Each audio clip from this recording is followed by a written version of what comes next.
All right. Sorry for the delay on that, guys. We had some technical difficulties. Still Make it waiting. shareable, Ryan. Still waiting on Windy. Yeah, hang on. Still waiting on Windy as well. Let me just put it in the chat for you, Grant. Give me just a second, guys. We are almost ready.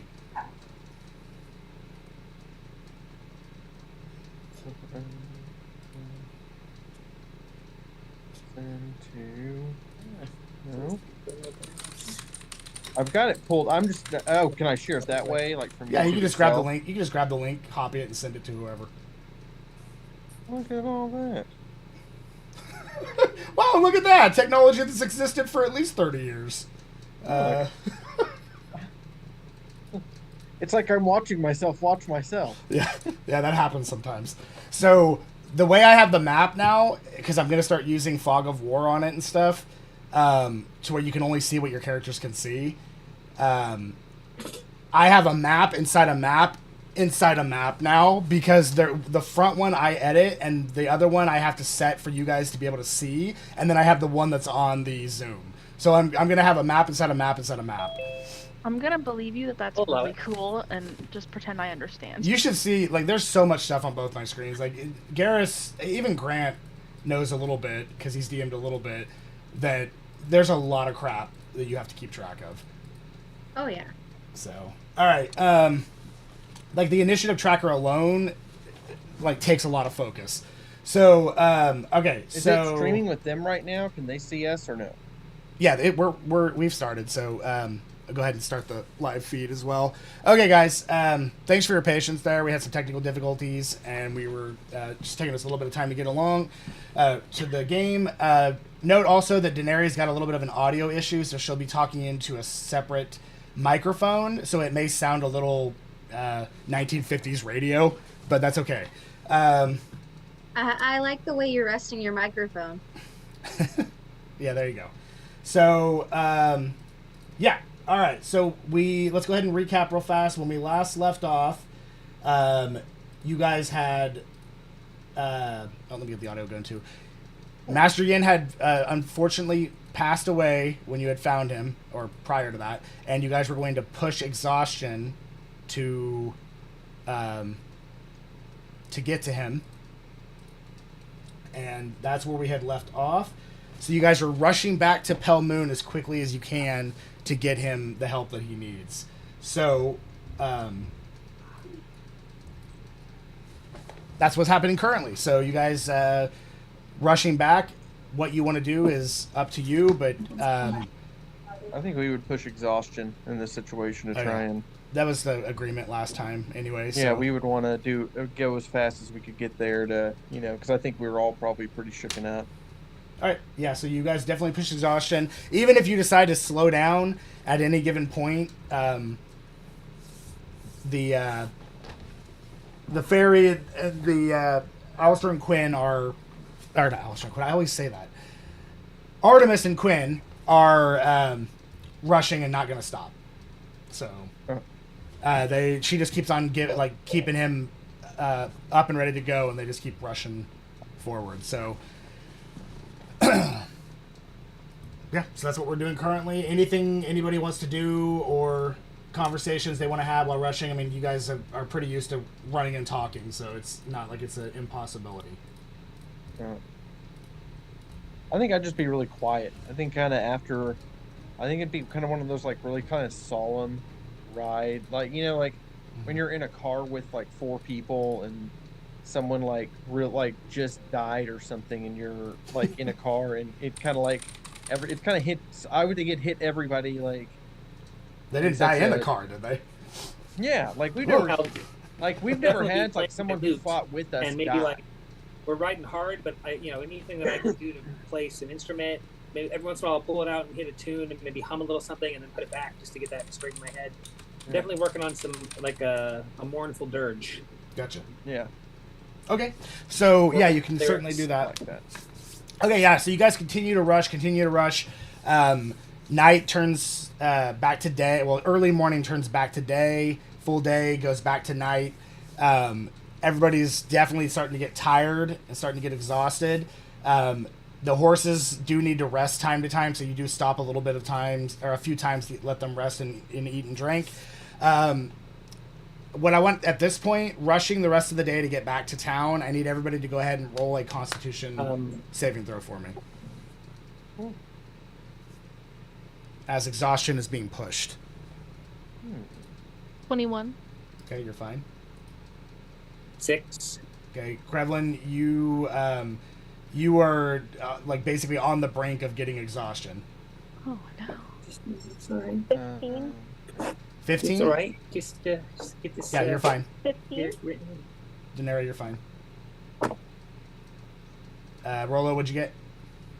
I'm trying to find that right one. That should be one of your higher ones, I think, is Paladin. I can't remember. It's Paladin, Wisdom, and Con? I can't remember. Or Strength. There. Probably Strength. Sorry. I guess D&D Beyond did you were saying they did a big update, so it Yeah, a lot of that things. makes sense because it just updated on my app. It's the first time I did it Paladins are since I did it. charisma, not wisdom. Okay, that's right. Yeah, that's right. We're on Constitution saving throw. Okay. Yep. Constitution +2. So by the time you get to Pale Moon, Garrus, Krevlin's going to have an exhaustion point. 5. Okay, so yeah, you'll have Oh, exhaustion. 5 + 2, so 7. Yeah, so you'll still have you'll have a point of exhaustion by the time you get to Pale Moon. So all that means is disadvantage on ability checks. So it's not good, but it's not the end of the world. Your next check will be in 8 hours. So if you don't rest. Okay, yeah, so I agree. at this point, you guys push hard and get to. You can see the city gates from here, completely taking a shortcut past Issei, getting all the way to Pale Moon because you can pretty much guarantee there's not going to be anybody in Issei that can fix this. So, you just completely bypass that shortcutting. You get to the gates. As you guys do get up to the gates, you notice something that's a little different than usual. The gates are open, but the guards that are normally at the top are at the bottom with their spears out. And past that, you would normally see hundreds of people, like, just from glancing through the gates, walking back and forth. There's nobody. So, as you get up there, the guards kind of motion. What is your business here? And they see Alistair. I keep on saying Alistair. Artemis. Sorry, guys. It's based on a character that is named Alistair, so I keep confusing them. So, Artemis, they see him and say, business with the crown. Please, come in. And he just kind of, like, rushes past them with the body. Doesn't even acknowledge him, just rushes past him. And they're like, what was that? So you guys can continue to walk with him, or you can stop and talk to him, whatever you want to do. Probably You're follow him. Muted, Nixie. There you go. Yeah. We'd want to get our friend taken care of first. Okay. Then we can see what's going on. So we All right. rushed here to take care of him. Yeah. Yeah, so you hear, in the distance, you hear Artemis screaming. I got it right that time. You hear Artemis screaming, Bravo! Like running through the town. Bravo! Just running through. As you guys are continuing behind him, he's much faster than you, but as you're continuing behind him, you notice there is nobody on the streets anywhere. Every door of every business is shut. It's kind of hard to tell if they're locked or not from this vantage point, but there is nobody currently outside in the city. We're running through the city. Do we have a guard with us or somebody who's leading us through? You're following Alistair. They know who Alistair. Oh my God, they know who Artemis is. I'm gonna change his name. There's no guards with us. I'm gonna change his name just completely. real quick as we're running. Be like, what's going on here? Yeah. This episode's gonna be called "What's the Minotaur's Name?" So, Artemis. Not having any IT problem. Right. You're following Artemis, and he's not stopping for anybody else. There's guards everywhere, but there are no citizens anywhere. I mean, if he's clearing the path, might as well take it. Yeah, they're letting him by. They know who he is. I mean, as we get by a guard, it'll just be like, hey, what's up? What's going on here? Why is there no people? We are on high alert currently because of Trandor's threat to our kingdom. War is imminent. Indoor. Yeah, Trandor's the kingdom that they've been at war with, an open war for a while, and there was peace during the Did like the son get taken or yes. something? The disappearance of their son kind of started temporary peace, but they're basically picking back up the war effort at this point. Everyone's inside for their own safety. We recommend you do the same. Trandor could be anywhere. I just want to say, where's Lady Prava? Because we're trying to find Lady Prava for our friend. She'll more than likely be at the castle. All right, let's go to the castle. So yeah, and Artemis is just rushing through going to the castle. So Quinn's flying right behind him. All right, so you guys push through, get to the point where you do get to the castle gates. Artemis says, "Open the gates!" Is like running through with the body, and they say, "Open the gate!" And it, and he just kind of stomps through, gets inside. You guys follow up behind him as you go through the, like the royal hall of the entrance of the castle, past where you know the throne room is because you've been here before. You do get to the point past all the pillars where the guard opens up the gate to the throne room. There is a collection of people in here. There's a couple of different royal members that you've probably never seen before. They're all kind of gathered around a table talking. Lady Prava is with them. The king is sitting in his throne, looks very distraught. The queen's seat is empty. And there's also probably at least 10 guards in here. Oh, wow. And then he runs up, "Prava!" And she goes, What is happening?" And he like lays Master Yin down, and she looks over and says, "What is this? Who is this?" He's like, "Master Yin, he didn't make it." She goes, "Oh God!" Starts pulling the robes off, looks at like what's happened to him. She's like, "Oh God," and she just kind of like concentrates for a second. "No, he's been dead for far too long. There's nothing I can do. There may be somebody who can, but they are not here." And as she says that, you notice that the gates off to the side open up, and the figure that you've seen before, Captain Navarre, and about 4 other soldiers come marching in. As you remember, he's full plate armor, badass sword, has a porcelain mask over his face. It's kind of like almost like a gold type of crown, like a warrior's crown over his head. Walks in, he says, "What has happened?" Lady Prava says, "Master Yin, he did not make it."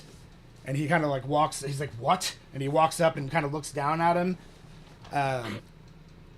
Kind of like shakes his head a little bit, kind of looks over to you guys and looks back down. Says, "How many more people are going to die before you listen to what I say, Lady Prava?" He says, "Not now." And she's continuing to try to heal him. Yeah, so that's currently you guys are welcome to say what you want or do what you want. That's currently the situation that you are in. Where can we go to heal him? That's right. The first thing I would want to ask. There is a temple not far from here where Master Yin actually resides his practices. It's quite different due to his religion. He worships in a different way than I do, you might say. There is an individual that you would need to find that is capable of such magic. There is a dwarf, the head of this temple, named Alamont Greybeard. She says Alamont, and then Greybeard is Greybeard. And how long would it take us to get there? If you left now on horseback, 4 hours maybe. Okay. I say let's go, and I would think probably also that. Can they spare the horses for us? You said that it's too late for you to help him. How long would you say we have for this other person, for Amalite Greybeard, to help him? Like, if we have time to rest and then go to Greybeard, maybe that might be. Well, healing is not my primary specialty.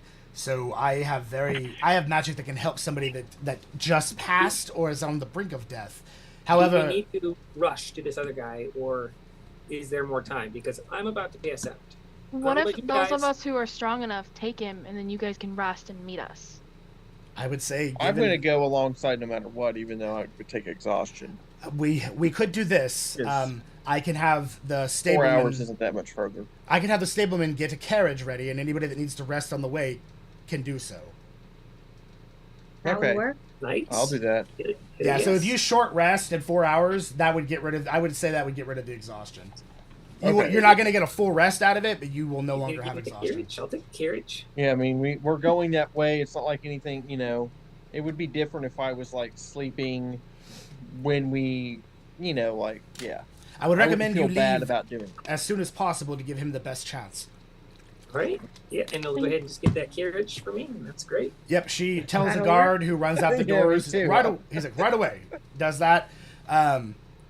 And then, how big is this carriage? Because, you've got me, and then you've got, She would know to give you the biggest carriage they have based solely on your size. So we got a lot of room then. Should have, like, more room if you weren't gigantic, but still better than nothing. So she tells the guard to go do that. She looks over to another guard and says, these individuals have been very helpful to the crown. They need to be paid. They deserve to be paid. Please bring me the pay. And you see Navarre look down at her and say, Lady Prava, it seems every time we send this group to do something bad happens, and now we're paying them for it. He looks over at you guys again. She's like, Who Navarre, says that? Captain Navarre. Oh no. She says, Navarre, not now. This is my job, and you are going to let me do it. He's like, then perhaps you should start doing a better job. And I say, I got something you can pay for right here. Oh, do you? As he Was turns. that the king who said that? No, this is Captain Navarre. Captain Navarre. He looks over and he says, oh, do you? Anytime, buddy. Anytime. Anytime, you say. It does seem that you are a bit of a distraction for her. Maybe she could focus if you quit wasting your breath lecturing her. Oh, so your friends have mouths on them as well, do they? Hey, Well, last I heard, Captain's like 4 below General. Who's this guy? So, if you continue to insult me, I will be forced to arrest you. And that is my authority to do so. Rolo, come Yeah, on, rich buddy. Let's people just get in the for car. insults. We gotta get in the carriage and go save Master Yen. We don't have time for this. The king kind of looks over at him and says, Navarre, please, drop it. He's like, I can insult so bad that it hurts you. as you wish, my lord. Gods! He takes his blade, holds his blade to turn so it doesn't make a lot of noise. Just kind of a thing that they do when they're in this much armor. And he kind of turns towards the door, and the 4 guards come with him. He's like, we're going to be going back to the main lines to keep Trandor off of the back of this kingdom. I would hope in this time your friends don't get anyone else killed. And he walks out the door. Navarre. It's all right, Navarre. Woo! Navarre is very lucky that I have other priorities right now. Yeah. Listen. The paladin with a giant flaming longsword is really scared of the level 7 paladin. Even legends. Yeah. I mean, we could are ask what happened fires to of the Minotaur that misfortune. we met. You never know. I mean, I do know. I can roll all 20s. I don't know that. I don't know that, but I do know how much stronger he is. But that's okay. Anyway, it's just funny. But that's sounds like something Rolo would say. So Yeah, we would. I mean, if someone's just basically saying we're getting people killed, like we've already almost died so many times getting put in tough situations, I wouldn't feel like. I feel like they should be thanking us because we've saved kids' lives and. Yeah, and if He's under a lot of stress. Let's not push too hard. It's all right. You want to be technical. He would be under a lot of stress. He's leading a giant war right now. He's in the middle of a war. Let's not be too hard on him. He's fine. Also, yeah, if anything, friggin' Artemis got Master Yin killed. So. Right. Is he? I did. He left. Yeah. Still had to think about it. Navarre left. Navarre left with the 4 guards. He's going to be the fact that he was even there is probably because a guard alerted him to Artemis returning. So, because Artemis is part of the royal crown as well, so he's one of their good fighters that they use for a lot of things. So, another soldier comes back with a bag of gold. She goes, "Here you are. The totaling of 2,250 gold." Hands it to you guys. That's 450 gold apiece. Nice. As the weight of it breaks the table. Yeah, it definitely makes that when it hits the ground or hits the table. So at this point, Lady Prava also looks over at you, Daenerys, and says, yes, Daenerys, I also have something that you requested not too long ago. And she pulls the, what looks like a couple of, like, bound up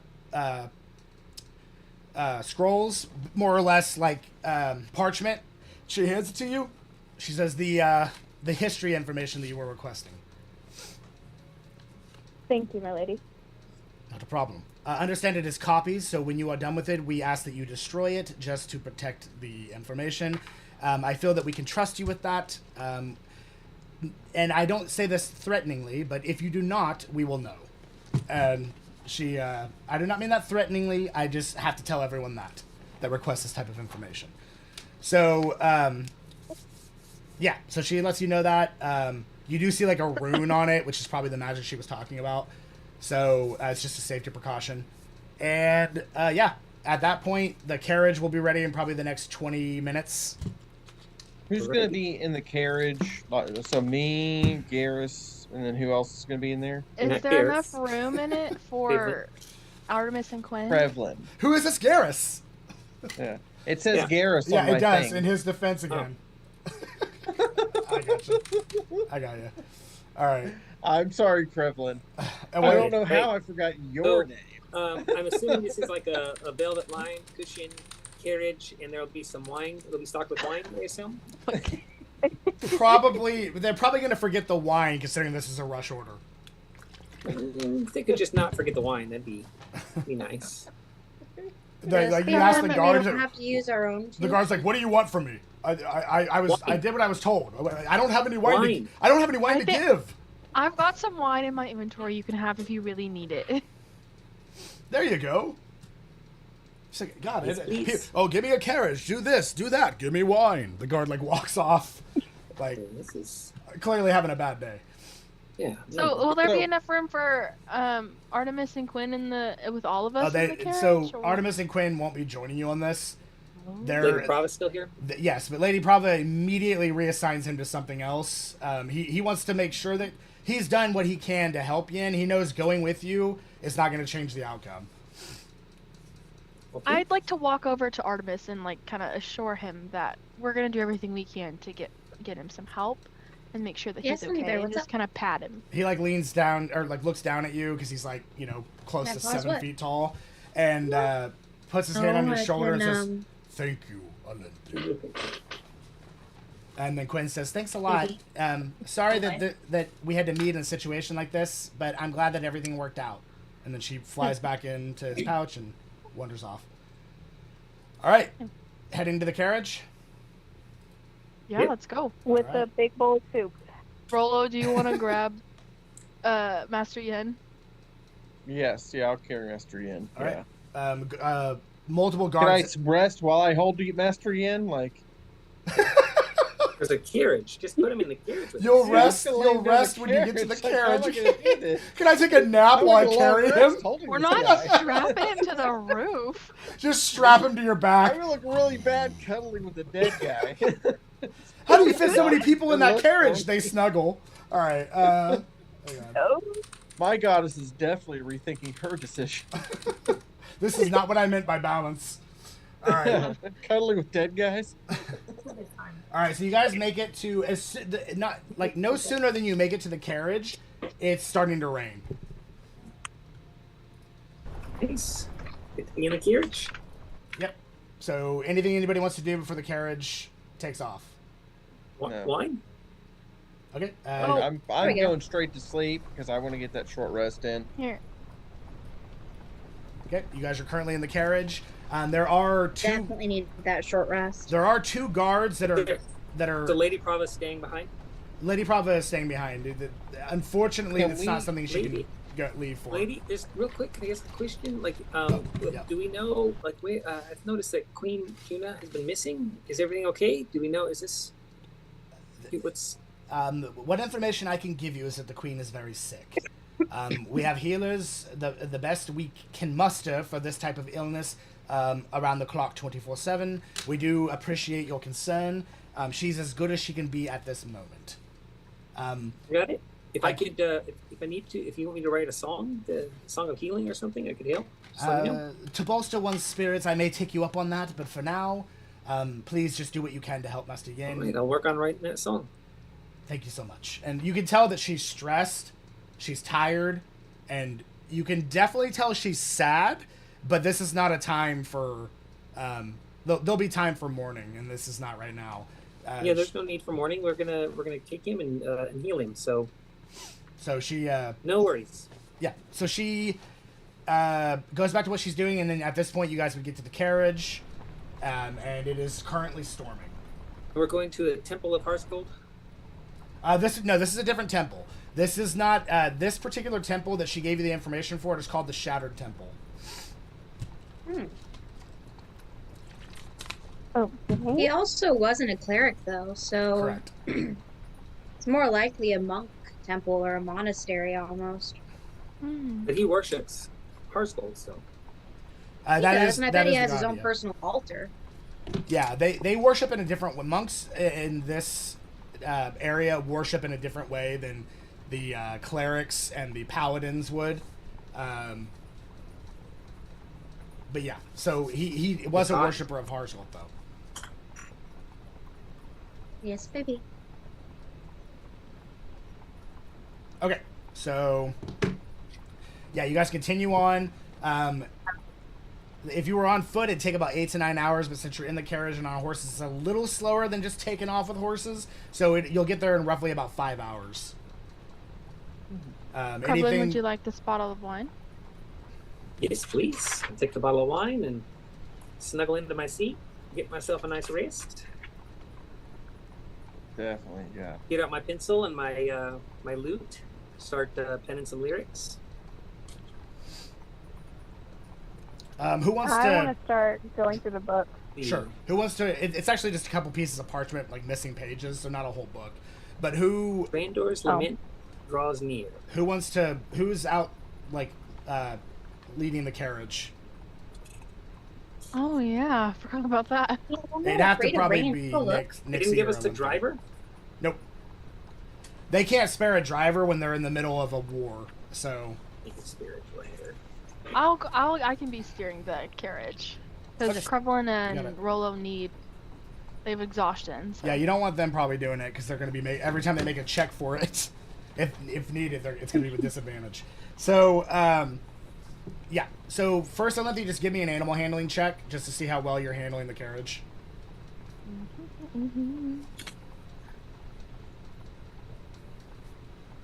10. Okay. It's a little rough of a start, but it kind of slowly... You kind of slowly start getting to the point. You feel that the horses kind of trust you. It's like a 50-50 type of trust. All right. Let's see. You have your wine, Kremlin, and it is so delicious. Like it. It's got a nice fruity Won't tone take him to long it. to go to sleep after that either. He's already And you tired. pass out. Oh, okay. All right. So wine. You're probably just very tired. So everybody can achieve a short rest. So if you have any hit points missing, you can use hit dice to heal, and you can get anything back that you would get back with a short rest. Kremlin and Rollo, your point of exhaustion basically shrugs off at this point. However, if you do not get a good long rest in the next probably, I'd say, 14 hours or so, pretty much to the beginning of tomorrow morning, you will be right back in the same boat.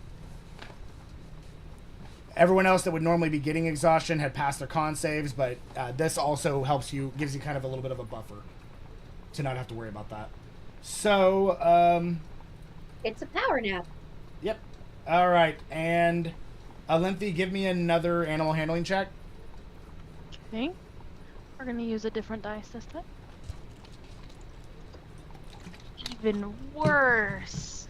8. More soup. I think he just turned I his have a camera off. +7 to animal handling, and I'm rolling very low. What'd you get? I got a natural 1. So Whoa, that's 8. Okay, so you you say something or do something, you're not exactly sure. You think you've got it, but you actually end up spooking the horses. Oh no. And the carriage kind of starts picking up speed. Speed that does not seem like it should be natural. The wheels are starting to shake, and you just hear from the front of the wagon, "Oh no!" Is there anything anybody would like to do? I'm asleep. Yeah. So, Nixie and Neri, anything you want to do? I mean, I'll come out and try to help. I've got decent animal handling. Maybe I can calm them back down. All right, Nixie, you come out to the front of the wagon. It's like, it's like Galantie's trying to control the horses. Go ahead and give me an animal handling check, Nixie, with advantage because Galantie's trying to help you. She rolled better than I did. What'd you get? Let me do. I have a 17 or a 14, so 17. Okay, so 17. The horses start calming down, just like sitting there, and you're able to get them to calm to where the wagon's going in normal speed again. But the good news is, Galanthie, you can now officially turn into a pissed off horse. Yay! We both get the horse form. Nice. Yep. Yeah, both so of you. Excited. Both of you can turn into a horse now. And I think we would count battle trained because the only difference between the two is training, which technically we maintain our mentality. So, in theory, we should be able to do war horse. Yeah. I mean, there could be there's probably some truth to that. So, is there a specific option that I need to pick for my wild shape? Hey, Solar CSGO, thank you for following us. I'm going to tell that to people as often as I can, just because I want people to realize that we're, appreciative of that. Say that again, I'm sorry. Just a riding horse? For now, just do riding horse. Okay,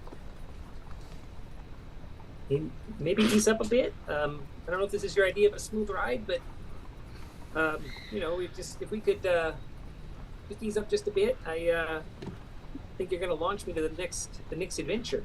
I can say goodbye. I'm trying to sleep back here. Sorry, Krevlin. Sorry. I forgive you. The horses just got spooked. It's okay. I think they can sense the urgency, and they just got a bit excited. Krevlin's terrified that that he's going to wake up outside the wagon if this continues.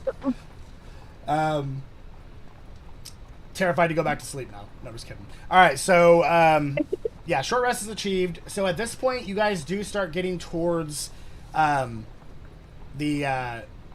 kind of the directions you were given. The temple is at the very, very top of this like winding hill. But as you're getting to this area, it starts like nature starts to be taking over a lot more. Like vegetation, water, not quite a swamp or a bog, but like a very like. It's not really a tranquil cove either. It's basically the water's very brackish, so it's kind of a mixture of water that is seeped in from the nearby coast, as well as just what would be considered lake water, rainwater. So it's very brackish, very hard to see throughout the entire area as you're kind of like going up the hill. You do see the temple at the very top. The temple itself looks very nice. It's made out of different multicolored stones of like light pink and light blue, and it's just very well put together. Nice. Man. I'm gonna try and gently hasten the horses. Mr. Yin, you sure like it rugged. Okay, make an animal hand check. Yeah, We almost got you With here, advantage Mr. because We're gonna Nixie's get helping you. Taken care Okay, of. cool. Yep. Back alive and good as new. 14. Maybe then you can finish wooing him. 14. Okay. Yeah. They they're kind of starting to trust you a little bit more. They start to speed up. If that's something that gets finished. It's kind of an ongoing thing forever. Just keep doing it. Never stop. Ooh. Now you have his address. You can mail him letters. While you were dead, So so as you get around the corner, you do start seeing a lot more. Like I said, they this particular type of monk, and they kind of pray differently and have different religious beliefs. Even though they worship the same god, they worship them in different ways. So everything in this area is very oriental, like the building structure's oriental. There's all types of like lanterns that are up, things that you would normally see in oriental celebration or oriental religion. And in general, the stone is just very well made and designed. The steps along it,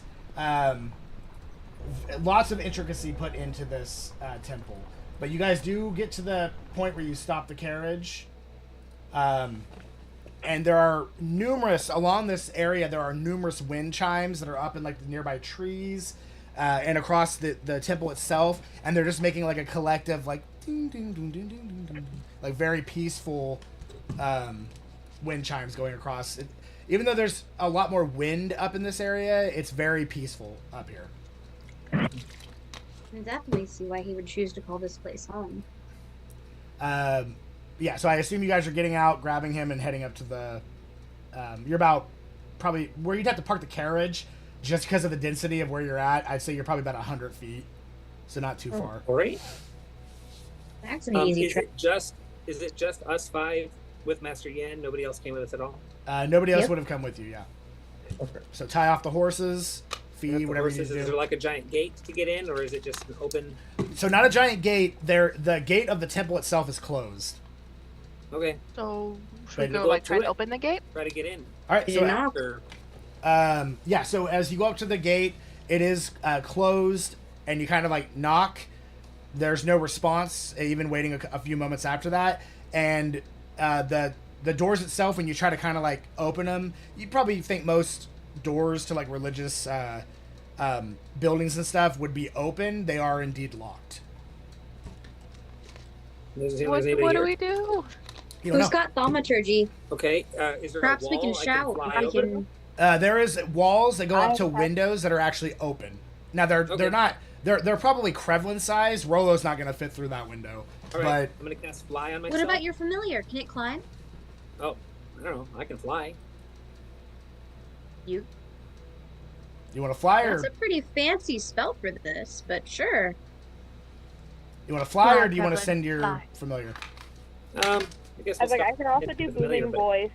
Well, you only have 2 spell slots, so I have a lot of spells that I can cast for free, but yeah. true. Okay, so you send your familiar. I'm assuming very easy enough for it to climb across the stone and go up. I'm gonna walk through his eyes while he goes through. Sure. As you do, and look through the window, you see something that's a little off-putting here. It's hard to see from this vantage point because it's kind of around a corner, but you see what looks like the head of a dwarf that's like laying down on a table. Like you can only see the head of them. The eyes appear to be closed, and you can see what looks like an arm nearby them that keeps going near their head and then back behind the wall. I just yell out "Graybeard" really loud. No to response. see if that. Nothing.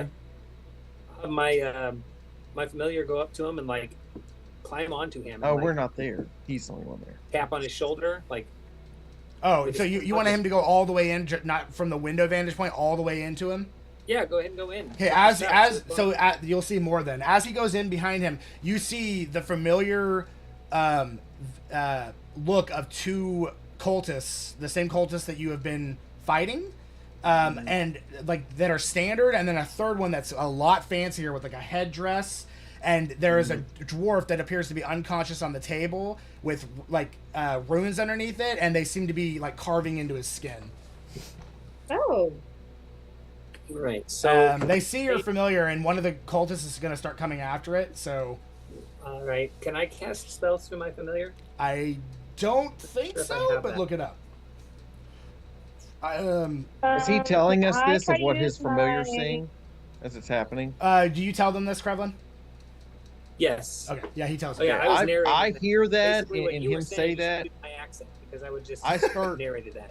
I take my battle axe and I start trying to, or great axe, or whatever, and start trying to break through the, Temple door.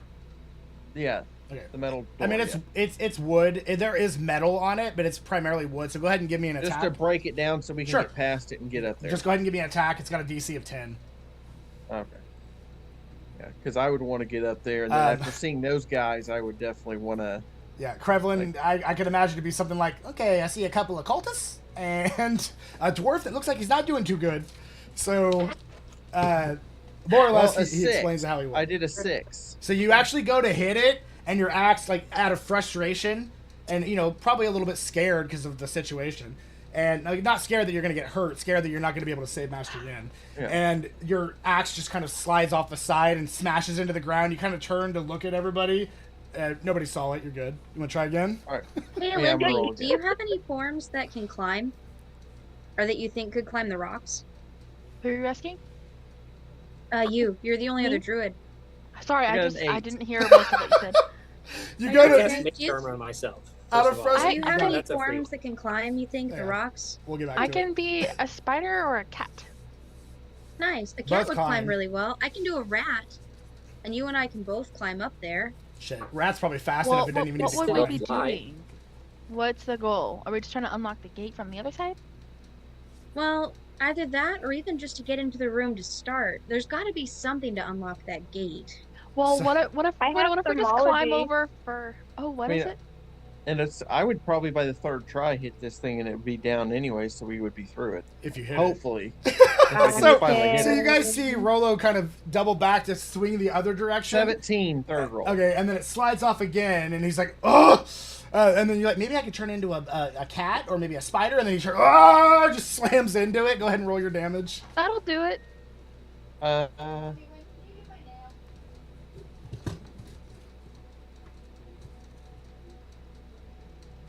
7.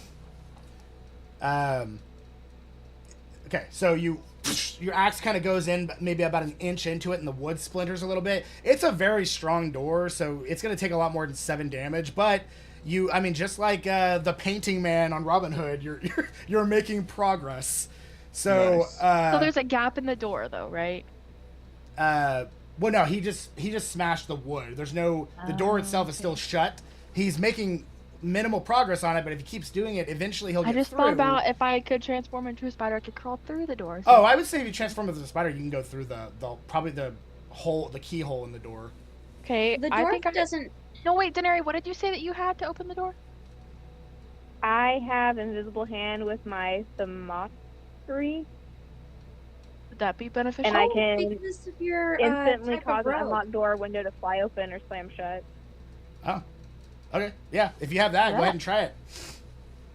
I'm gonna try. I'm gonna continue. Are they trying to go through the door? Because I would just keep swinging and swinging. Okay, read exactly what it says for me.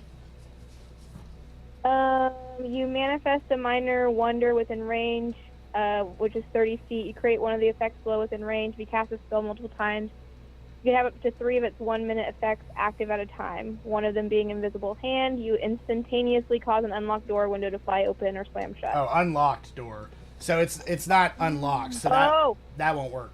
I was saying, man, I can't imagine they gave knock as a cantrip. That seems OP. So. Yeah, I was like, just kidding. Okay. Well, I'll wild shape into a spider while Rolo keeps trying to break it down and see if I can unlock it from the other side. Okay. I rolled 23 on my next roll. All right, do your damage. So as the first axe smash, you go up as a spider, go through, hop down to the ground. You see the door once again go. And 13 damage. All right, so the door splinters even more, and now there's a good solid hole through it. You look towards the cultists that are already starting to get prepared, and the one that has the headdress is speaking in a language you've never heard. The language almost hurts your ears. It's so I didn't think about them being in the same room. I thought it was a different. You also are not going to be able to open this door unless you turn back into human form. Does that take another wild shape? Not to turn out, but it will take another one to turn into something else. So as a spider, before I change back, can I see a way to unlock the door though? Yeah, there's basically a tumble lock that's kind of like multiple pieces of wood over locked areas that you can flip up. Okay.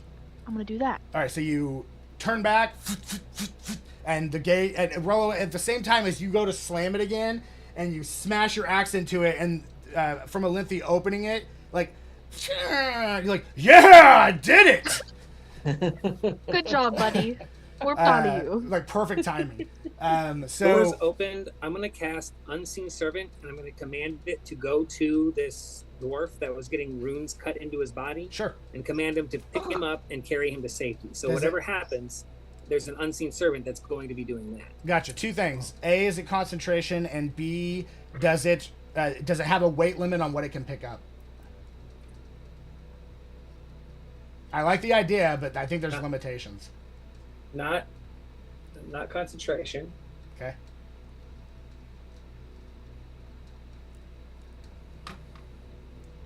If it doesn't have limitations, I'm just going to have it do a basic strength check, which, I mean, it didn't have to be huge. Can perform tasks that a human could do, Okay. Yeah, I'd say a human can drag such somebody. as fetching things, cleaning, mending, folding clothes, lighting fire, serving food, pouring drinks. That Once part's you fine. give the command, the servant performs the tasks to the best of its ability until it completes the tasks and waits for its next command. Okay, I'll say we'll give it a strength check to initially start moving him, but unless you just roll terrible, it should probably be fine. So, yeah, so at that point, you guys come... What is the marching order of going through this door? Linthy's already on one side of it, but what's the marching order for everybody else? I'll go up Rogo's front. obviously first because he is hitting the door. Okay, so Roland comes in right I'll beside her. I'll stay up first. Just and also if I take damage, it's All right. probably better. One I can second. direct damage and take other Let people's me- damage. Can from it. I do third because I'm gonna prep to do augury at some point as well. Okay, yeah, 1 second. So they are not in any way, shape, or form surprised, and they know that you guys are doing this, so... Hold on.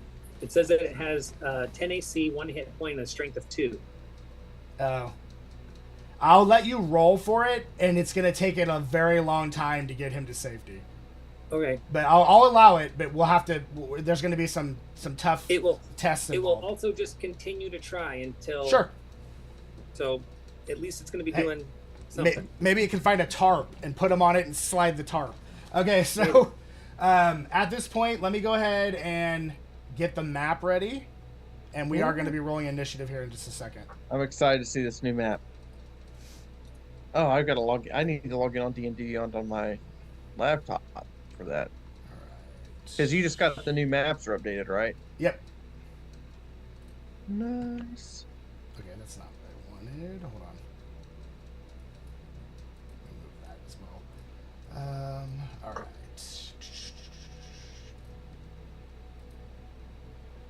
Give me just a second. I gotta do a couple things on my Wait. end. I can summon a mind flayer instead. Whoops. I mean, that would be cool. Mind flayer. Creature is an ally to you and your allies in combat. It shares your initiative count. It takes its turn immediately after yours. Obeys your commands. Nice. All right. Hey, I can summon a mind flayer instead. Should I just? It won't be invisible, but I'll just summon that instead and command a mind flayer. Much better. What allows you to summon a mind flare? Aberrant spirit. There's got to be Not actually a mind flayer, but it looks like. Oh, I said there's got to be limitations to But that. it has a strength of 16. Okay, yeah, I'd say that he would. However, keep in mind, I'm assuming that thing can be attacked. Oh yeah. Okay, Unseen Servant is unlikely to get attacked, but I see. but yeah, In let that me. case, Which one do you want to do? yeah, I guess more like we'll be attacking, so Mhm. the unseen servant, so they don't even notice, and maybe we'll get him out of safety. Correct. Okay, so let me get. Sorry, there's a lot of things I have to check to make sure this is working. Okay. All right. Let's go ahead and everybody can see the map at this point. Yep. Okay. Krevlin, I just made your let's see. Unseen Servant a picture of yourself, but put Unseen Servant on it. Ah. All I right. didn't have that ready. Nice. And all right, I need initiative. So Krevlin, what'd you get? Sorry, I was trying to get the map loaded. You're fine. Initiative. 9. 9. Okay. Olympia, what'd you get? I got 11. 11. Nixie? 19. 19, nice. Daenerys? How about a 9? How about that 9? Up there with Krevlin. Rolo, what'd you get? 11. 11. Okay, sorting. Nixie, you are up first. Even with them aware of this, they seem to be more focused on doing whatever they're doing to the dwarf. You see both the cultists going hum, and the cultist Hierophant, which is right there, is like her headdress and everything is really getting into it, and like has like an instrument that she's using, and the dwarf himself starts to slowly start floating off the table. I don't like that. I don't want her messing with him so much.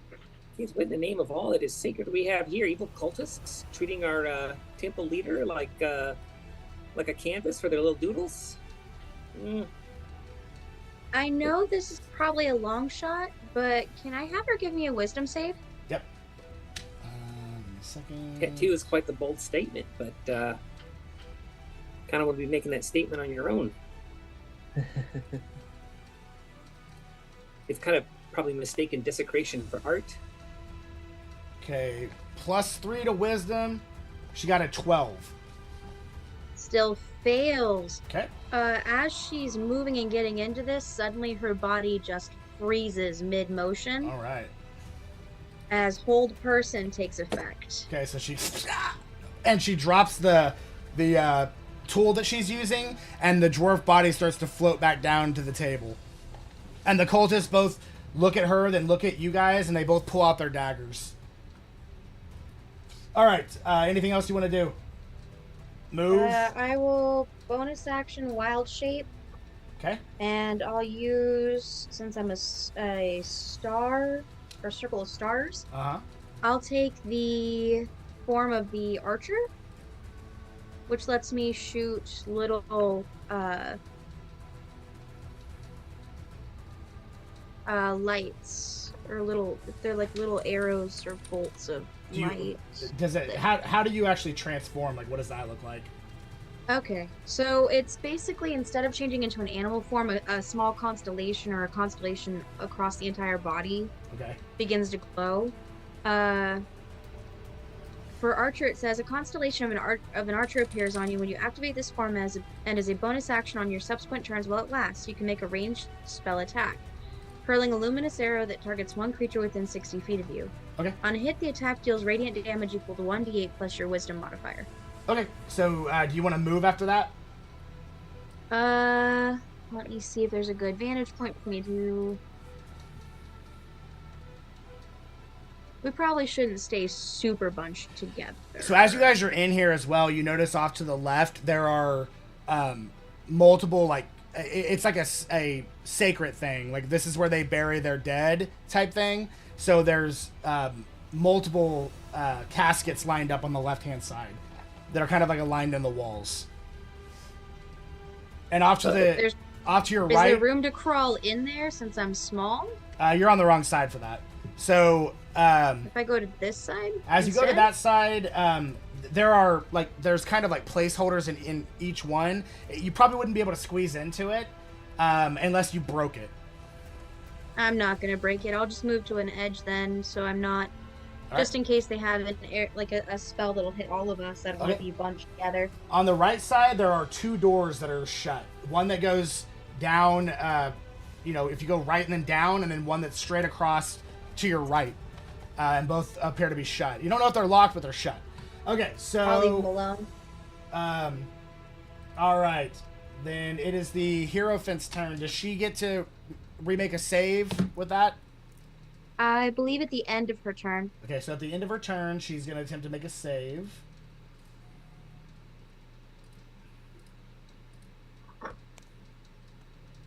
That is a natural 14 plus 3, 17.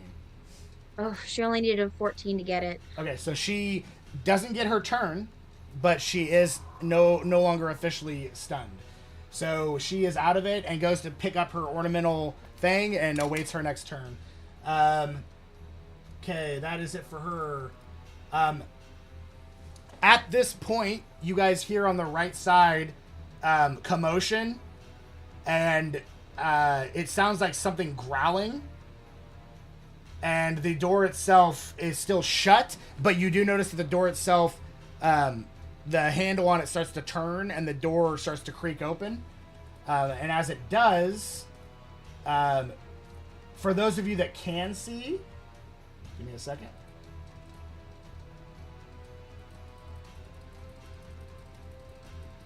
You see an individual that is unconscious on the ground, looks like some type of temple worker.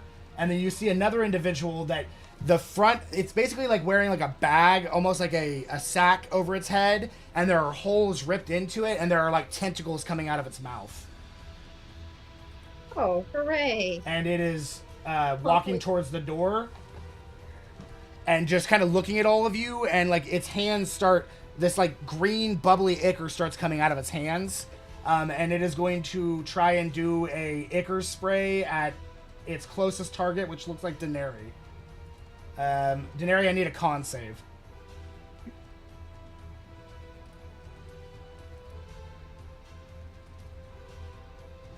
That was a 6. Okay, 6 unfortunately fails.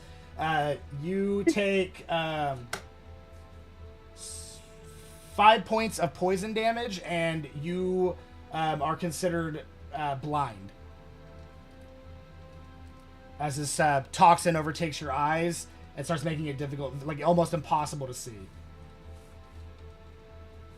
Okay. That's it for the Cultist Plaguebringer. Alinthi, you are up. I would like to cast Summon Beast. Okay. So, question. It says... Well, and I guess it doesn't matter because this is level 2. Never mind. So I have to pick, like, what animal it is, right? I've never cast this before. Yeah. It has to be something that that it says of a challenge rating that you're allowed to do. What does that mean? It'll tell you on there that you can summon a creature that's challenge rating of a certain level, I would assume. What, Oh, like, it went away. I say read the spell.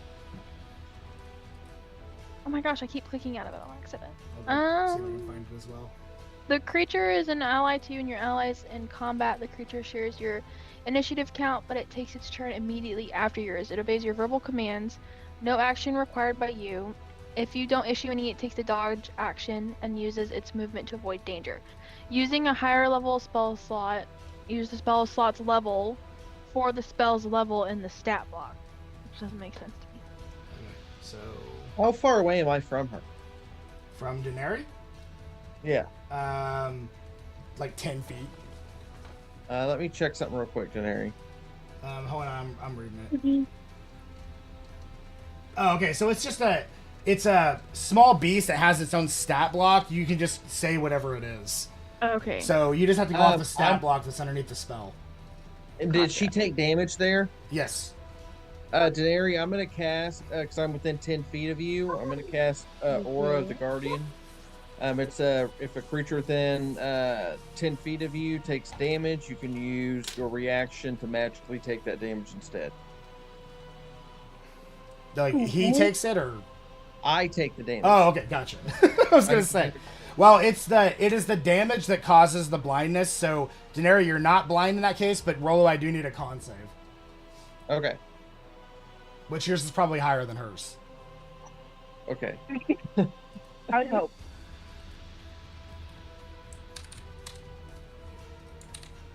Okay, I'm gonna roll. I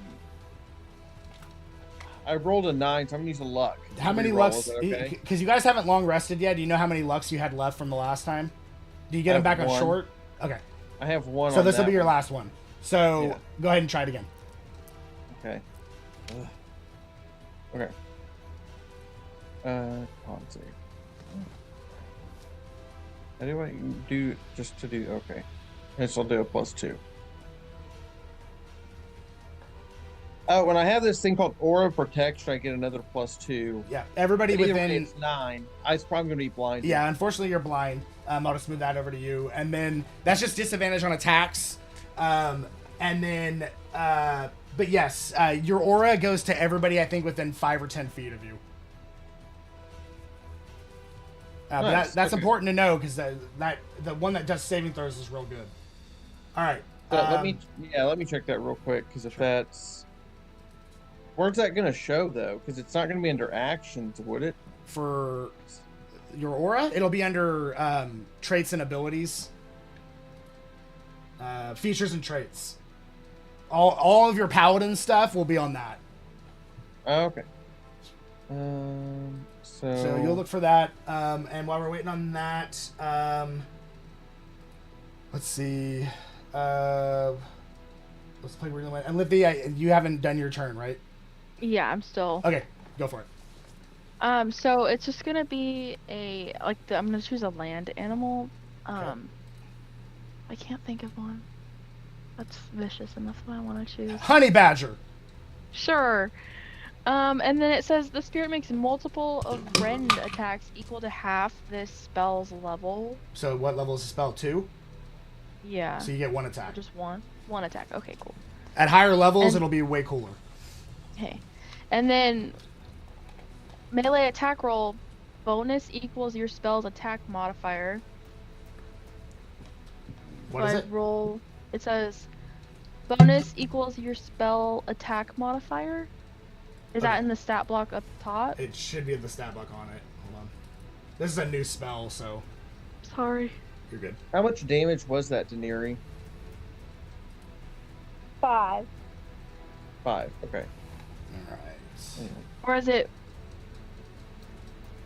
my spell attack modifier? It's probably your spell attack because it's not gonna have a spell attack modifier. Okay, so I just roll a d20 and then add my spell attack. Oh yeah, modifier? okay, yeah. So if that's what it's talking about for its attack, you just roll a d20 and Yeah. add your modifier to the attack. So it'd be a +4 to Okay. the damage. So okay, so good there. Anything else you want to do? You want to fight with it and bonus action turn it into something else, or what do you want to do? So it's not actually my beast's turn yet, right? It's right after me. It's after you're done, yes. Okay. So I'm gonna make a lengthy token for your beast, though. So I have a bonus action left. Correct. Okay. I would like to try and produce flame Okay. at this little tentacly guy. Roll to hit. 20. Natural 20. Ooh! Roll that beautiful beam footage.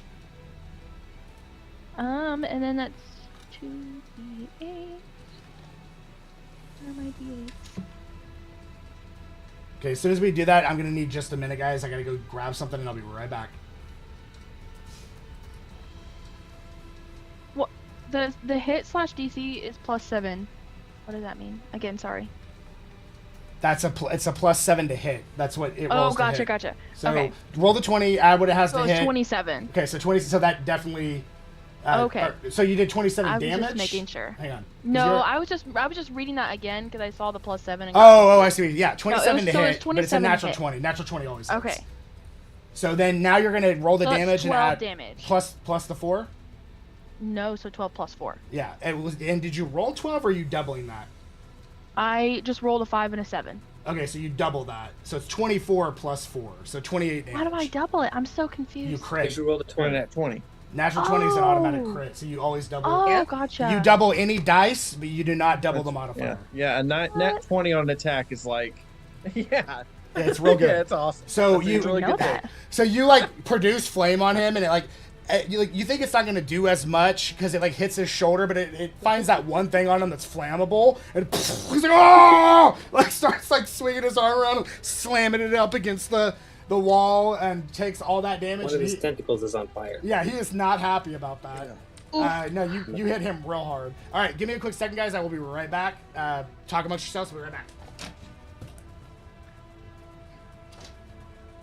So, Nice hit. Thank you. Sorry, What guys. was I that? still don't know all these is rules. that the first time you ever crit? This is actually kind of like momentous. Yes, it is. Your It is first in ever fact. crit, you didn't even know that it was as good as it is. That's awesome. I'm still learning all these rules and all the math. Nat 20 is really, Same. really awesome. Well, I that's knew big, a nat yeah, 20 that's was huge. good, Combat, but I really didn't know it would Called a double the critical damage. hit, you double all the dice, and then add the modifier. So exciting. Pretty That's cool. Love that. yeah. doesn't happen very often. So it's like it's kind of like hitting a home run in D. I Depends think on who that's you the are. first real damage I've done with Produce Flames. Because it's a cantrip, so I just keep using it, and I've never That's- really done Did damage. 28 damage with a cantrip. That's real good. Yeah, that's Yeah. So excited. I don't think I could. I think that's probably like max what I could do with like putting all of my stuff together and hitting. Man, that couldn't have been better then. Yeah, that's really good. Yeah, 28. Yeah, that's a lot. I know you're like so like thinking it wasn't that. So 20 plus 7. I was like, did Yeah, she no. realize like she just like Nope. got like crit? Like Did not realize it. that's awesome. That's awesome. You guys should One just of the two assume rolls. Nat that I 20s don't always know. hit as a crit, and Nat 1s always fail in combat.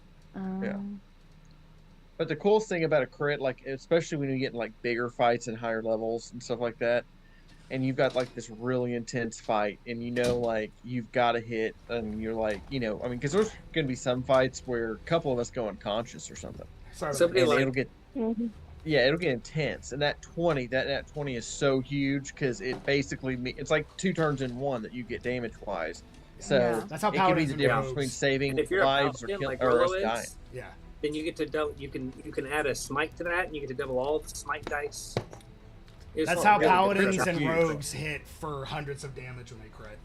At later levels, Crits are insane. But yeah, that was awesome. That was it. rogues get sneak attack I've and they never get to seen a double all cantrip those do dice. that much damage. So that's really impressive. Yeah. So yeah, you messed him up big time. He's like, "Whoa!" It's like noticeable pain. Does not like what's happening to it. Anything else you'd like to do besides kicking that guy's ass? No. Okay. Rolo, you were up, and then it's Nice. yeah. Go ahead. So which one did she just attack? She just attacked Oh, the wait. Plaguebringer. Doesn't our honey badger get a turn real quick? Oh yeah, I'm sorry. Oh, Honey, yeah. Honey Badger. Go ahead. I want that honey badger to 1 second. While he's on fire, jump up and bite him in the face. Yes, I want the honey badger to add insult to injury. It's like the essentially. worst day ever for Mr. Plaguebringer. Oh my Um, god, is this how I've so- been making people feel? Alright. So for the honey badger, it's roll their d20 and then add You're 4 probably. the spell attack modifier. So that's 19. to Yeah, that hit. hits for sure. Nice.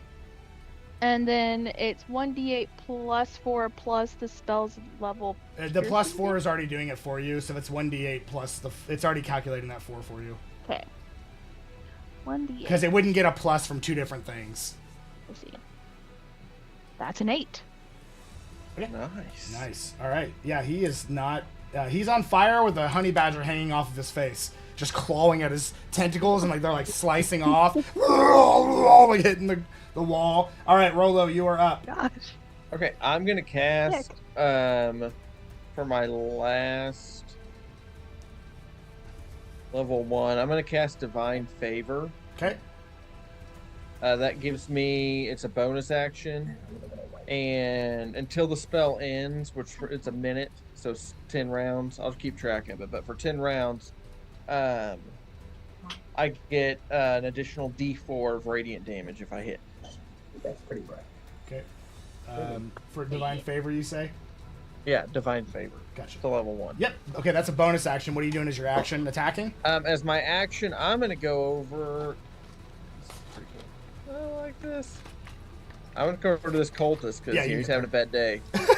Plus, since I'm blind, can I hear it? Okay, so that's the question because I'm blind. You're still attacking with disadvantage, but you can get to it based on the commotion. Okay, but if I get to it and then I get, and I can get him flanked, then I would get advantage from that. So when it balances So out. the downside to that, yes, normally, but the downside to that is the honey badger is not a player, so you don't get flanking from it. No, I mean because I'm coming to the side of our other people. Yeah, there's not other people though. It's the honey badger. Oh. Alinthi didn't okay. go. Alinthi's not in animal form. She didn't go in to attack. She threw a fire and then sent her honey badger. Yeah, that A honey makes badger sense. unfortunately does not give you advantage. It has to be a player Okay. or like a Alright, or well, a humanoid I will character. go after him, and we will see what Same happens. situation like Bigby's hand doesn't give you flanking. Same situation. That makes sense. Summon That does make things a lot don't of give you sense. flanking. Spiritual just- weapons, same thing. Okay, so let me do my. At least it doesn't in my game, but I'm pretty sure I'm right. I mean, you guys are already like fucking this dude up, so it'll be with disadvantage, but but in that situation also, because there's something within 5 feet, don't nat 1. Oh no! Hit the poor honey badger.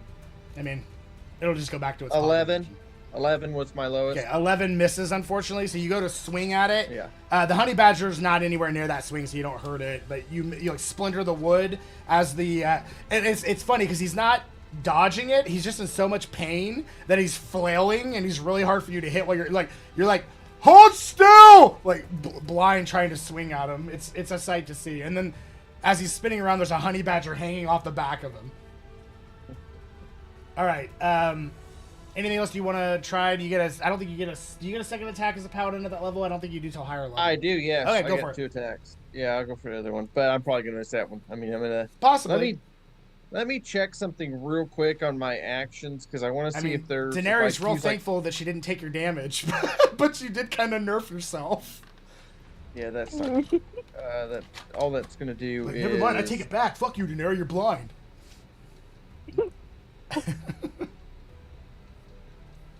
Grab some soup too. It would be really good right now if I had Luck. lesser restoration. Yeah. Well, hey. Let's see. No, actually, no, that wouldn't work because it's not a disease. Because you can heal. You can use your points or whatever to heal poison and disease. I think. Yeah, But it's I not a do poison, disease. but- It's a spell but not effect. that. But it's okay. All right, I'll He try does that have again. diseases. I was just looking at that. Okay. So yeah, roll for the attack if you haven't already. 12 was the low one. 12 also misses, unfortunately. So yeah, you then swing back around. I mean, you're noticeably blind, so it's makes sense that Like you're Stevie missing. Wonder up in here. Stevie Wonder's actually probably more accurate. So all right, I think you can see a little bit. Okay, so at this point, that is the end of your turn. Do I have to roll a turn each time, like to see if I break the blindness? Or am I just blind forever? No, it'll come back to your turn, and at the beginning of your turn, you get to re-roll the save. Oh, yeah. So, at this point, it's meant to affect your turn if it succeeds, not like be picked up at the end of your turn. So, okay, so at this point, you see the by some type of reaction or some effect that you're unaware of, the cultist Hierophant throws this bag of something into the nearby coffins, and as it does, it splinters into them. Like, she just throws it with such force that like a bag splinters through that, and all of a sudden you see all the coffins start to shake and break and fall down, and you see an arm come out of one of them, and all basically there are what appears to be undead coming out of these coffins. Dang it! That's She just what we rose need. dead monks. Hold on. Oh, I keep on trying to affect them a lot. I'm like, why can't I take away the fog? Because I'm not on the right screen. Don't worry, guys. I'm a professional. Okay. Oh man. Yep. So these individual things start shambling towards you. Oh. That one's going this way. This one's coming up this way. This one's coming out this way and going down this way. Can't quite get to Krevlin, but maybe on its next turn. Okay, so unfortunately, Nixie, in your position, you have 3 of them coming at you. So Oh no. It's okay. they're very, they don't look like they're super strong, but it is a problem nonetheless. The first one's gonna swing at you. Gets a natural 1. The second one is gonna swing at you. Natural 1. Maybe. That would make, like, the dice telling stories, that would make sense. Second one, another natural 1. No fucking joke. Okay. Okay, You the wanna next kill one's Lindsay? also gonna roll a natural. I don't know. 1. That would be insane. Yeah. I'm gonna. Oh my God! Distance. I'm not Don't joking. Fuck with me. I'm not 3 joking. natural ones. I'm using the app. 3 nat 1s in a row. Well, they're not Yeah, hitting anything. Odyssey. I love Way to when manifest it. dice tell the story. Hold on. Peppers are good for your lungs. The odds of that are real low. That's. I'm gonna put this on the video so people can see it. Put it where we can see it. Finish your food. Finish. Whoa. Hold on. You Surprise me, manifested kid. that shit, Olympia. Yeah. There you go. It's in the chat. I'm using one of my Nice. other characters to roll dice. So 3 times in a row. That's insane. Yeah. Yeah, that's almost impossible. All right. Okay. That's crazy. That all 3 of them nat 1. Like, no joke. Look at the chat, Grant. 3 natural ones in a row. Like, you have a You mean better on chance group of. chat? You probably have a better chance of winning the lottery. It's in the Zoom chat. No, Oh. still not that good a chance. Yeah, not quite, but Oh that's my still God. Not quite a lot that's of the chance. first time I've ever seen that. So So there's one more who has to roll. It's rare. Yeah, but he's not attacking her, so No, he's He's gonna attacking roll. someone else. all the He's ones gonna that roll a attack. natural one too. They're He's sleeping. gonna roll a natural one. So the other 2, the undead, Crazy. one of them is also like its hands start to like summon this ichor, and it looks like it has some type of range attack, but it has already tried to nat 1 melee her. So that's it for the undead guys. That's insane. You're welcome. Wow, I still You can't can pick believe another that. movie, honey. That's nuts. Okay. That is it for them. Krevlin, you're up. All right. So first for my bonus action, I'm gonna psychically, mentally, I'm gonna connect to the cultist Hierophant Okay. and create a telepathic bond with them. Okay. And Right. Good job. for Sorry. I'm gonna force it to make a Wisdom saving throw. It's a DC 50. Wisdom saving throw.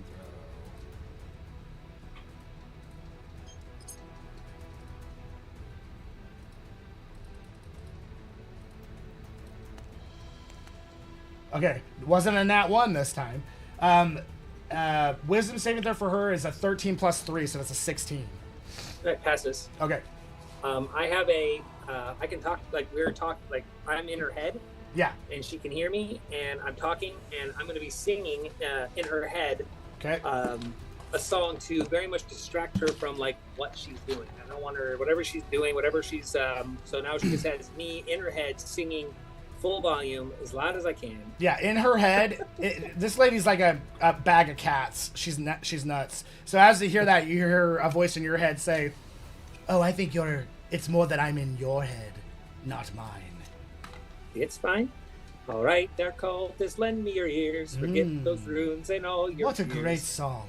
Your chances of doom, they sound so trite. Let's swap them from laughter and merry delight. Joke. Drop the dark incantations, join my dance instead. For a joyful dig can brand it, my joyful jig can banish dread. Come on, my fiendish friend. And then for my action, I'm gonna cast. Do I hear you singing, Jairus? No, it's it. I'm singing it, but it's also like I am singing it verbally, but like You're screaming it in her head. And this link lasts for 7 minutes. Nice. So she says to you, "Joke's on you. I'm already crazy." And so for my action, I'm going to cast Eldritch Blast. You got it. At the same person? Yeah, same person. Got it. That's a 22 to hit. Yeah, that hits. So that is 8 damage. Okay. And I also have, I just got this. What is it called? She moves 10, blasts 10 feet back. Nice. Repelling blast. Yeah, that's it. Repelling blast. Okay, so she gets slams. blasted back 10 I'm gonna feet. say she slams into the wall behind her, and takes an additional 1d4 of Nice. damage. I was hoping for that. Yeah, go ahead and roll 1d4 for me.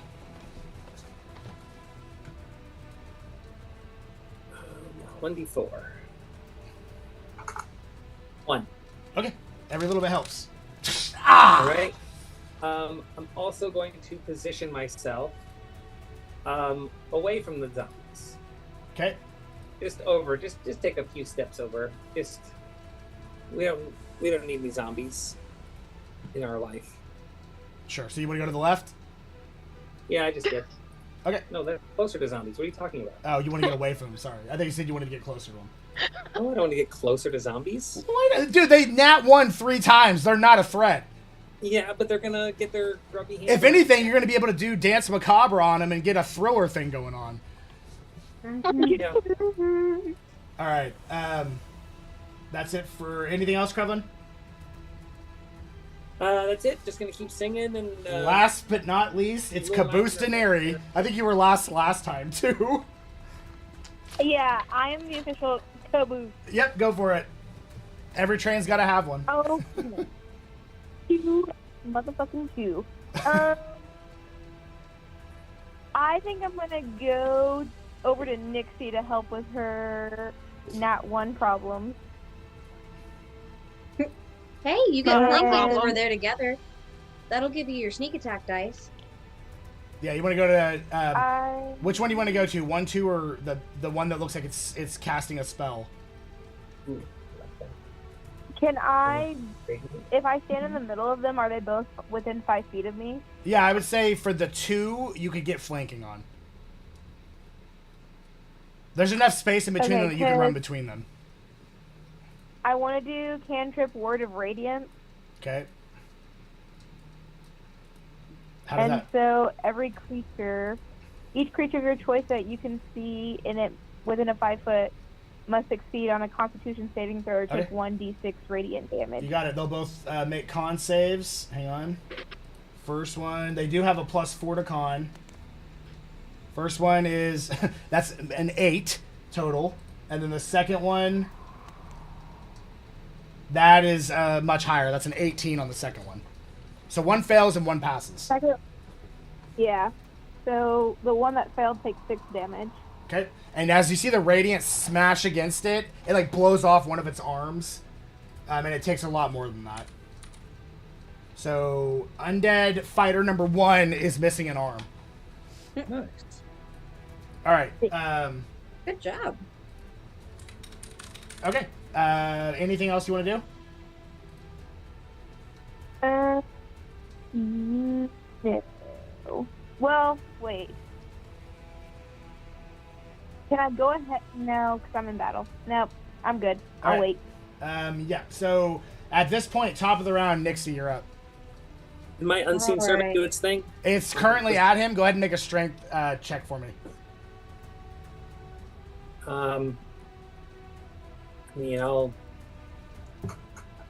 That's a nat 20. Ooh! So I'm going to say you get it, like he miraculously gets him all the way to the door. Nice. That's what I'm talking about. Heck yeah. He gets the unconscious dwarf. Yeah, so the unconscious dwarf. Nice. I mean, I don't know. As far as everybody else might know, that's part of the cultist spell, but just He was floating. Although I told you guys what I was doing, so yeah, he was floating until I think it was it Krevlin that interrupted him? Mm-hmm. Yeah, he was floating until. But then also as far as the cultists know, that's just part of it. Like he was floating, and now he's floating again. And he's starting to float out the door. Gotcha. What I commanded it was to take him to safety. I said to pick up the dwarf or pick him up and carry him to safety. Gotcha. Nice. Okay. So, yep. All right. That's what it's currently doing. Okay, Nixie, what do you want? What do you want to do? Nixie, what do you want? What do you want to do? All right. Let's go ahead and use a key point to activate my elemental attunement. Okay. Since I am on the monk side of it, I am an elemental warrior. I don't know exactly what that means, but it sounds awesome. At the start of your turn, you can expend 1 focus point to imbue yourself with elemental energy, which lasts for 10 minutes or until you have the incapacitated condition. So now I have the archer across me, and I'm able to channel elemental energy. You got it. All right, go for it. You gain the following benefits while this feature is active. When you make an unarmed strike, your reach increases by 10 feet, so I have a 15-foot reach. Whenever you hit with an unarmed strike, you can cause it to deal your choice of acid, cold, fire, lightning, or thunder damage. When you deal damage with one of these types, with it, you can force the target to make a DC 14 saving throw. Strength saving throw. On a failed save, the target is moved 10 feet toward or away from you. So I will activating that. I'm going to hit which one of these guys is closest. There's 3 of them. Why did it reset the map? Okay, there we go. I will hit undead number 2 because it's right in front of me. You got it. I'm gonna go fire damage. Okay. So my fist will like wrap up in flames. Nice. That would still be my unarmed strike. So where are you? There you are. That's a 16 to hit. Yeah, that hits. And it is 7 fire damage. Okay. And I'm going to say, have him make the strength saving throw. Okay. To push him 10 feet back. All right. Plus 0 to strength. That's a natural 15. So he doesn't go anywhere. But he just got hit with fire damage. Yep. So... He didn't like that. So, all right. Anything else? Nope. All right. It is the cultist's turn. The Hierophant. The other 2 cultists are sitting there are now noticing that the body is moving, and they are basically no longer focusing on the body, and they are going to join the initiative order. Off you go, my dear monk. Give me a second. My invisible courier's got you. Let me roll initiative for them real fast. Enjoy the ride.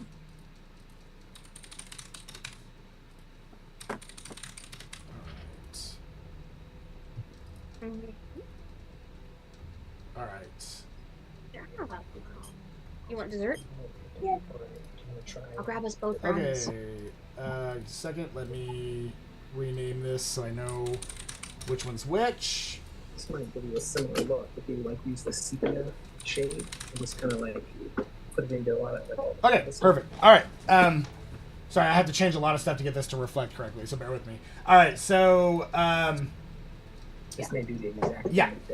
Okay, so she is going to move up. She is going to look over at the Plaguebringer situation, and she's going to look over at the Undead situation. And let's see. Since the body is being dragged past Krevlin and Alinthi, she's going to actually shoot one attack at Alinthi and one attack at Krevlin. So the first attack at Alinthi, it is a Eldritch Blast. That is a... Oh, that's only a 12 to hit. I'm at 12. Okay, so meets it, beats it, so she does hit you. You take... Oh, can you take my... Oh, hold on. Wrong Oh, dice. into the kitchen, You baby? take 3 points of force damage as it shoots you in the shoulder, and then she attacks Krevlin as well. That is a... yeah, that's going to hit. That's a 23 to hit Krevlin. Yeah. You heard me say that I put up mage armor before we walked into the building, right? Yeah, it's a Hey, natural 1 17 plus 6, so... What? Let me I check. want to make sure that you heard I said it, so that you don't get confused when I say What'd you it. say, Grant? I think I have a reaction I might be able to use. Oh, that's here. 10 points of force damage. You got a crushing blow on you, Krevlin. Oh, shit. Oh. Hey, on that attack that Yep. happens there, Uh-huh. I'm gonna go with Krevlin's within 30 feet of me, right? Have you only taken 1 turn? You only take I 1 haven't turn. taken it. I took the first reaction, and then it was my turn. Okay, so I gotcha. would have All another right, reaction. go ahead. So he needs to do a wisdom saving throw. The dude that just attacked Krevlin. You got it. Hold on. Hierophant's got a +3 to wisdom. Hold on. That is a natural 16 plus 3, 19. Okay, so I just think this is going to be very let's see. similar to what. DC 13. Okay, it takes half of the damage it just dealt. Okay, so it takes 5 points of damage. Every little bit helps. Ah. You have some type of reflective armor. All right. She said that in common. She's been talking in Abyssal, but now she said that in common. All right, so that is it for her. It is the Plaguebringer's turn, who's still on fire, has a honey badger on him, and has a guy who is like blindly swinging a massive axe at him. So he is going to use his plague spores. So I need everybody within 10 feet of him, which is the honey badger and Rolo, to both make con saves. More for you. I just thought this would be enough. No, I take away his confidence. So for the stat block, it says like for the con save, it says 16 plus. And then there's all these things. But like then it has mod +3 and then save +3. I rolled a natural 1. Okay, what was the question again, Olympi? Sorry. So for the honey badger for the con save, it says 16, and under the save column it says +3. Yeah, +3 is what you add. So roll a d20 and add 3. The 16 is your actual con score. Your modifier is affected by what your score is. Gotcha. So it's 16. I rolled a 13. Okay, there are things in the game that look at both of them, but primarily your modifier is always going to be the most important. All right, Gotcha. so If you ever need to blind find it, the math for it is subtract 10, divide by 2, and round down. Listen, if it involves math, it's not going to be easy for me. everything's an algorithm in this game. So, all right, so what did the honey badger get? Sorry. 16. 16. Okay, the honey badger takes no damage. Rolo, what'd you get? Sweet. A natural 1. Oh, that's right. Oh no. It really seems to be rating shit on Rolo today. Yeah. Luckily, you only Just take. having no He rolled luck. really low, so you only take 5 points of poison damage. Okay. Could be worse. You're already blind too, so we can't blind you again. Yeah, and you're blind again. Oh no! Yeah. Your blindness Who has keeps blindness. flickering the lights on and off? On that particular one that he did, I roll essentially a d6. 1, 2, and 3, you're blind. 4, 5, and 6, you're deaf. So you could very well become Helen Keller in this game. So, Nice. No. all right, that's it for the plague bringer. It is the cultist turn because they have joined the initiative order. So cultist number 1 is going to run up to Krevlin. Cultist number 2 is going to run up and try to help the plague bringer by targeting the honey badger. No. He's like, hold still, hold still. He's like trying to stab the honey badger. All right. Oh no, if he not wants, he might stab the plague bringer. Okay, so maybe. He's gonna not one. He's All right. gonna do it. So, cultist number 2 is going to go first. That is not a nat 1. That is a natural 14 plus 4, so that's an 18 to hit the honey badger. It's not very much damage, but I don't know how many hit points he has. That's 3 plus. 20. That's 3 plus 1, so it took 4 damage. So that's 16 hit points left. Okay. And then Krevlin against you, it's rolling to attack. That is a natural 4 plus 4, so 8. So that misses.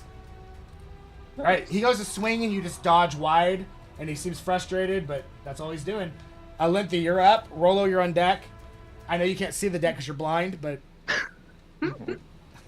So, a question. I did Summon Beast first, and it's a concentration spell, but then I did the flame one. Would that mean the Summon Beast went away? Produce flame? Produce flame, yeah. Produce flame shouldn't be concentration unless you choose to concentrate on it. But Summon Beast is concentration, so... I know, but you just can't have 2 concentration spells at once. Gotcha. Okay. So on Produce Flame has a damage effect, and you can also concentrate on it, I think, to keep the fire. But you don't. That's the type of thing where you don't have to do that. Okay. And it didn't used to be that. That they changed that for the new rules. Okay. So am I? So I'm over there by the dwarf, right? Yes.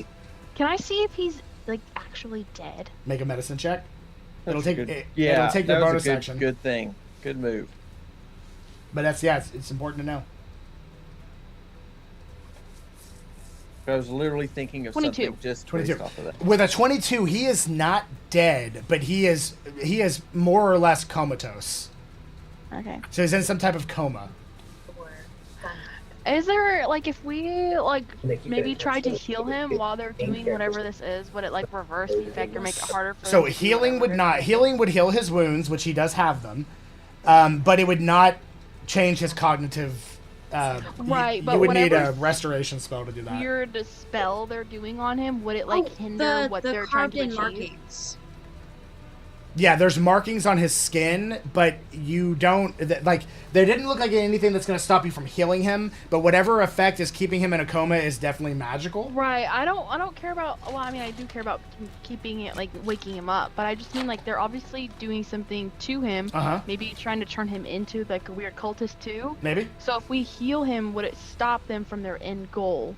Oh, you wouldn't. I mean, you wouldn't know that based on what you know. If you think it's important to heal him, go for it. He's currently the furthest one away from harm, and there is an unseen servant standing in front of him. So even if they shoot at him, it's going to hit the servant. Gotcha. Okay, well, Alenthi's going to... You have an action, but you do not have a bonus action. Okay. I can't really... So if someone deals poison damage, if you hit them with something poisonous, it doesn't do as much? What do you mean? Depends. Some of them aren't resistant. Some of them are. Yeah. So you look at him, and he's got ichor and stuff coming out of all of his pores and everything. He's probably you're gathering he's probably resistant or immune to poison. Right. Well, he already dealt someone poison damage, so I don't want to do poison spray. So I guess the only thing I really can do is produce flame again. Okay. And hopefully it. Well, that worked out really good last time. You like go to produce flame again, and he kind of starts to like cower. I rolled a 10 plus 7 is 17. Yeah, that hits. And then that's 2d8 damage. Not bad. I thought you were gonna read in here.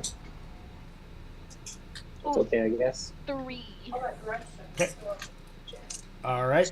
He's still alive, but he's looking hurt. There's a bunch of those. All right. Anything else? Those, Honey badger. blue and yellow stuff. Yeah, honey I badger. don't think there's anything else that Alenthi's gonna do, but the honey badger is definitely going to try and attack again. Okay. So let me roll for the honey badge. There's got a bunch of blue and yellow Yeah. stuff. Well, that's 8. I don't know. I rolled an 8 on the d20. Plus 4 to hit. 12 will miss. Okay. So he goes to swipe at him again, and he's kind of wailing so much that the honey badger's having a hard time getting a claw attack on him. All right. Anything else? Nope, that's it. Rolo, you're up. The undead fighters are next. Right, and do I roll at the Yeah, beginning to see roll if I at the break? beginning to see if it's a DC 14. Okay, so plus 4. 12. You're still blind. Nice. Fantastic.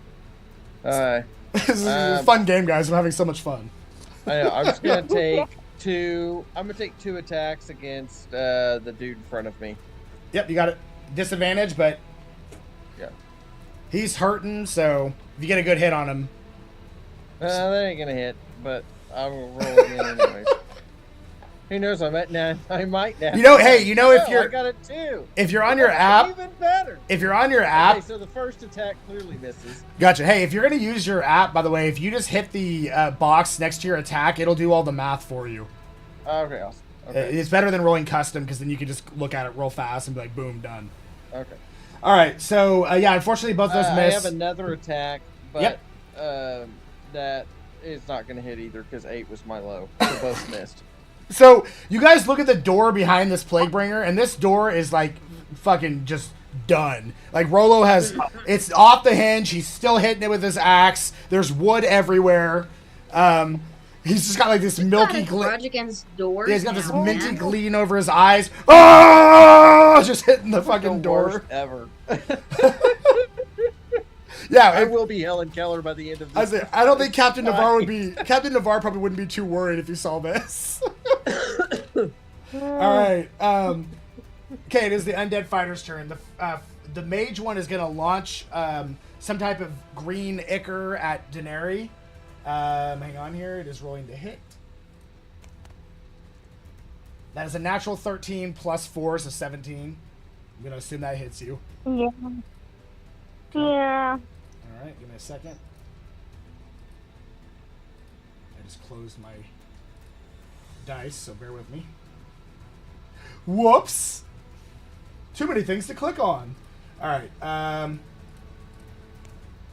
You take 6 points of necrotic damage. As the bolt hits you in the chest, it starts to kind of like wither your skin a little bit. The other two, the first one is going to attack Nixie, and the second one is going to attack Nixie as well. First one on Nixie is a natural 14 with a +4, so 20 is going to probably hit. It would be a 1. Yeah. Right? I think they've got enough ones for the rest of the campaign. I don't think so. All right, that is 4 points of damage on the first one, and then the second one of bludgeoning. The second one, that's a natural 13 +4, 17. Okay. And that one is going to do only 1 point of bludgeoning damage. They're just hitting you with their, decaying hands. Ew. All right. These look like how are they dressed? Do these look like the monks from this temple's bodies that they're resurrected? So yeah, they're all wearing like ornamental robes and things like that. But they obviously their minds are not their own. Yeah, let's show a little respect to these bodies, guys. I think these are Mr. Ian's friends that are passed. So let's do our best to hit the source rather than the bodies, if we can. You know you're a badass when you're surrounded by undead stuff, and you're like, guys, let's be nice to the bodies. Let's be nice to the bodies. They didn't do anything. They don't deserve this. I'll quit hitting them back when they quit hitting me first. Okay, the third one is going to run up and get to Krevlin, because it's the closest target, and they're not intelligent, so run up to Krevlin. The second one is also going to run up to Krevlin as well. First one on Krevlin. Okay, hold on now. I just said to protect your bodies, and come on. First one, that's a natural 9 +4. That's 13. Okay, second one. Yep, that's an 8. So 8, 4 +4, so it misses. So both of them miss. They're like, ugh, like Dawn of the Dead style slow attack. So, all right. I got the picture of that model you put, Garrus. It looks awesome. Anyway, I like his headpiece. It looks awesome. All right, so that's our first ever. I like it. Okay, so cultist number 1, I believe. Hang on, let me double check. I might be. Nope, I'm cheating people out of damage. Krevlin, you're up. Or cheating. All right. And Daenerys, you're on deck. Yay. Well, the Hierophant, are they looking hurt? Like, I think I'm the only one who's hit them, right? The cultist Hierophant. The Hierophant is, she's been hit. She's not looking on death's door. The Plague Bringer is hardly clinging on to life. Okay. Does it seem to me like the Hierophant is like the person in charge, like the magic is coming from them? Yeah, right? she seems to be the one calling the shots. Okay. I have one more spell that I can cast. Sure.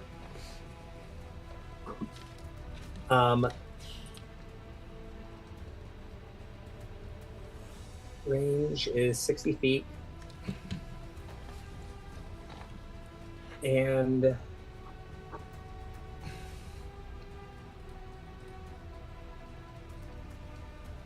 oh, there it is.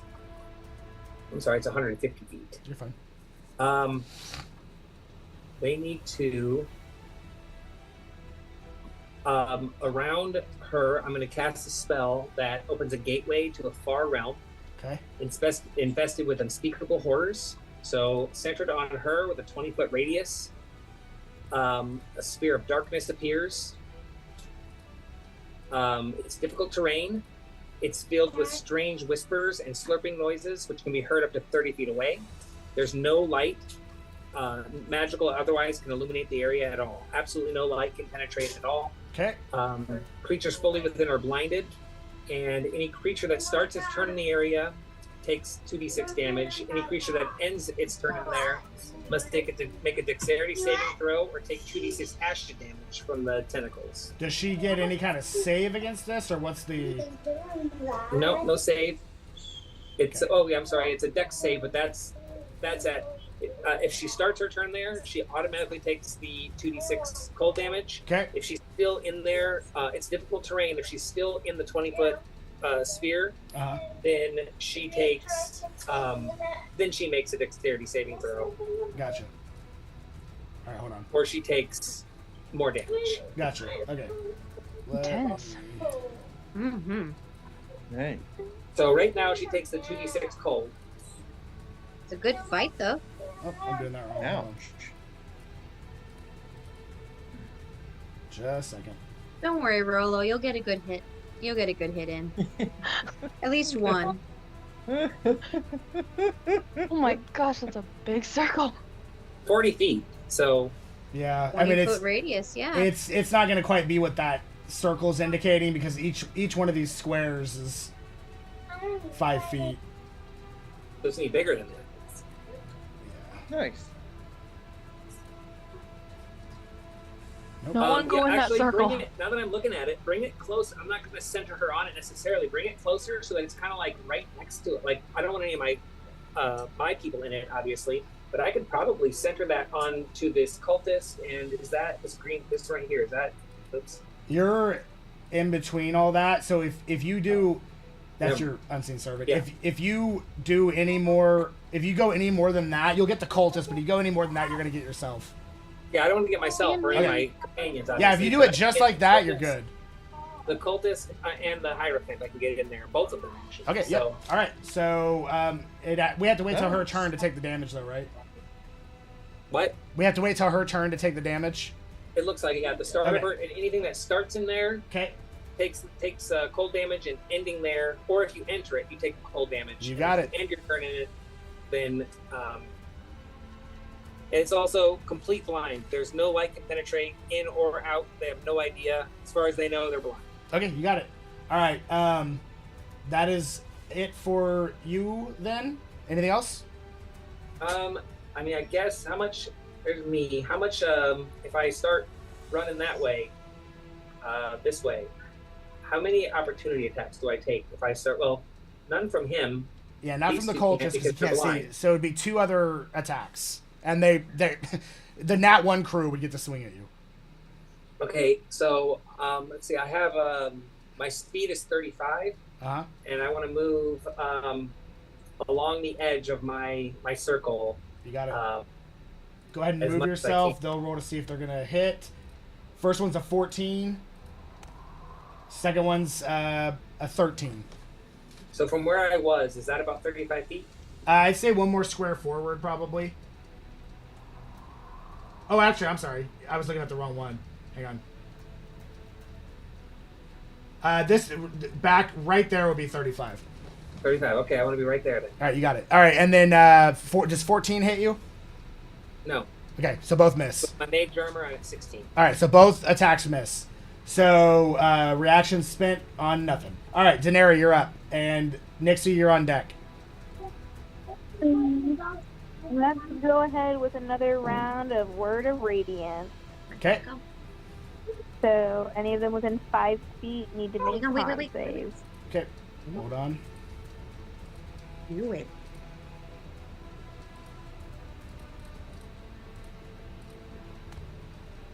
First one fails.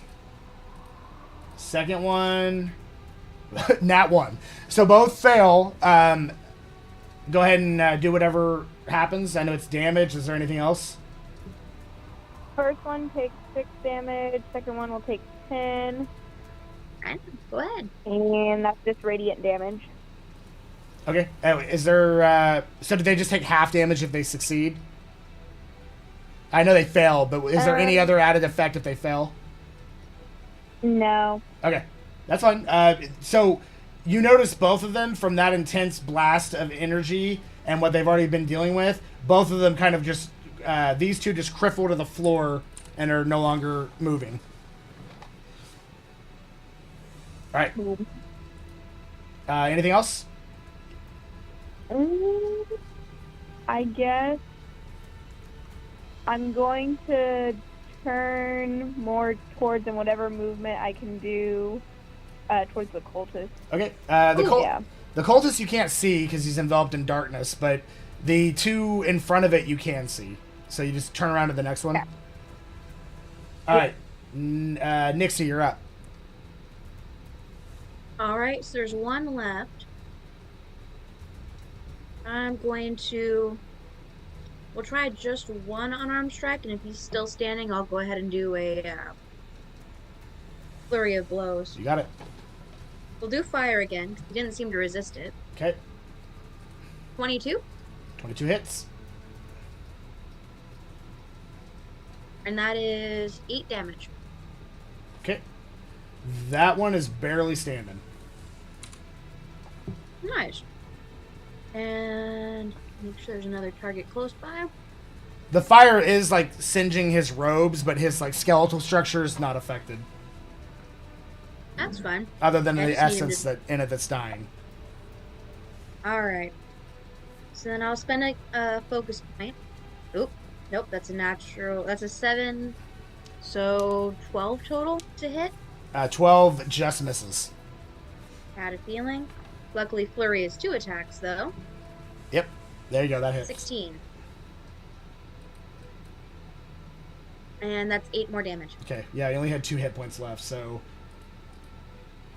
that Nice. one is, or you would have been on. Did you go to the mage one here or the one by Daenerys? The one that's just in front of me. Okay. Right there, where you Okay. have me. All right. Yep, that one's dead. That one had way less hit points. So, all right. Nah. So that one hits the ground and loses the essence that kept it alive.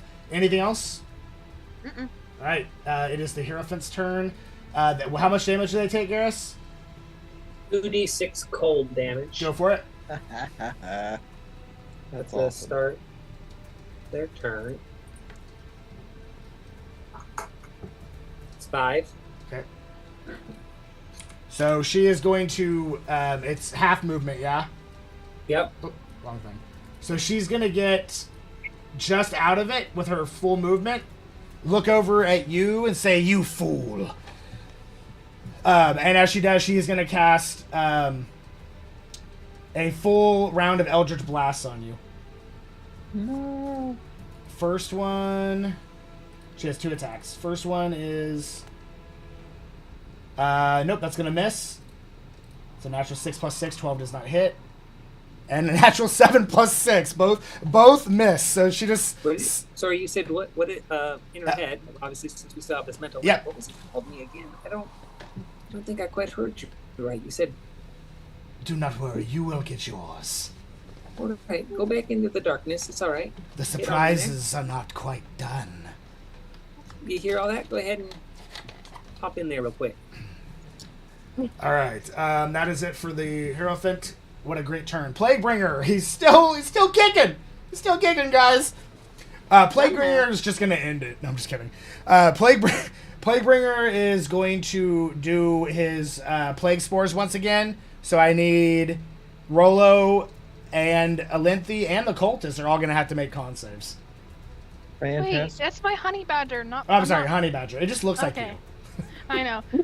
It's like a honey badger, but with your face. It's like, Yeah. On my last turn, did my 15. servant go anymore? Nice. 15, you're good, Rolo.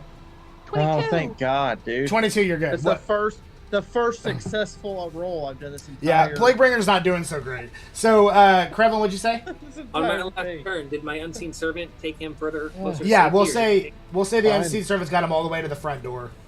Go ahead and make a strength check, but unless you nat 1, he's good. Don't nat one. Yay. No, I did not nat 1. It's an 11. Nat 1, he would have brought him back into the darkness. All right, so Oh, sorry about that. All right, so now he got him all the way to the front door. All right, this isn't where I parked my unseen servant. All right, that is it for. Let's see, where were we at? That was the Hierophant, Plaguebringer, Cultist. Okay, Cultist number 1 is going to try to stab at or get to Alinthi and then try to stab at Alinthi. Oh. They've got daggers. They don't hit that hard. Them turning into maul demons is what you don't want. All right. Roll to hit. Natural 20. So, let's see. Which, don't worry, his D4 on a 1 becomes a 2. and then he adds 2. So you have you took 4 damage off that crit. Owie. He's like, that felt like a good stab. Did that hurt? All right. Cultist number 2 is going to try to stab the honey badger again. He's really trying to help that plague bringer. Natural 17, that's going to hit. And that is 4 damage to the honey badger. And that is their turns. Okay, Olympia, you're up. Rolo, you're on deck. I was trying to read about a spell. Okay. So looking at my print on my camera, this looks much better than the last one, so I'm hoping it's working. That's good. What you printing? It's a Eldar vehicle that you can't get anymore. Like, you can't find them anymore. I sell my prints on eBay, and somebody paid $200 for that, so... Dang, nice. But the problem is, the one I had, I went to pick it up, and it slipped out of my hands, and it broke. So I was fucking pissed. Oh. So all my spells are concentration, so I'm just gonna do Produce Flame again since it seems to be working really well. I'm gonna tell you right now, druids, almost all of your spells are concentration and or saving throws. They have very few things that hit. Produce Flame is saving throws about are really it. good, though. They are good. They get around high armor creatures. All right, go ahead.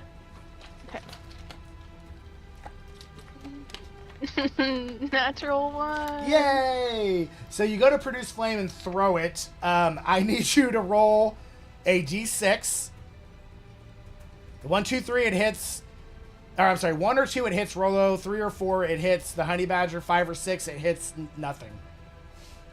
5. Okay, so it hit nothing. So it off to the side. All right. Honey Badger. Yeah, I mean, if you would have hit the Honey Badger, he wouldn't have given a fuck. Well, no, my Honey Badger is still kicking. I know, Honey Badgers don't give a shit. So, Yeah. It's his turn. Yeah, it's the Honey Badger's Yep. turn. All right, let's see if we can finish off that Blade Bringer. Okay, so we're just gonna roll to attack him again. Let's see. Oh, natural 2. Nope. He's miss. extra angry now. Yep. And Missy. All right. Is that it for you? Yeah. Rolo, you're up. Okay. You can see now, and the Plague Bringer looks really, really fucked up. I did a saving throw to start, and I rolled a. Because I have to do that each turn until I succeed. Yes. Okay, so I rolled a 16, Yeah, you're good. a 12 plus 4. Yep. Okay. Awesome! So I can finally see. So this is like a huge moment for me because I've been utterly useless. You in just this see the entire- shredded door. And I feel like I've never been able to see the world through my own eyes. The only thing I've had to soothe me this whole time is Krevlin's amazing singing in between his banter with the main cultist. So I'm going to just do a regular attack. Regular attack. Regular attack, yes. Okay. Okay. And I missed the first one. It's 11 to hit. Yeah, that misses. Okay. Ah! Finally hit something. Woo! 22. Yeah, that hits. Okay. I don't think I'm gonna need to do anything too crazy. So I get the D12 plus a. Why do I have D12? Oh, there it is. D12 plus a D4 plus 3. So that is 9 damage. Okay. Yeah. So 4 and 3 of it's radiant. okay. So the Plague Bringer, the Radiant doesn't seem to do any additional, but Okay. He falls to his knees and then clatters to the ground. And as he does, the tentacles start to like wiggle all over the place, and the body like starts to melt. And as that happens, you guys see what looks like some type of like little like tentacly like creature going towards the kind of slivering towards the cultists. Ew. All right. Anything else you want to do? As a bonus action, It's like the size of like a hamster. It's really tiny. Yeah. Step on it. Still gross. As a bonus action, I'm gonna cast. I'm gonna use some of my available charges of lay on hands to take down 10 off of that to put me back at full health. You got it.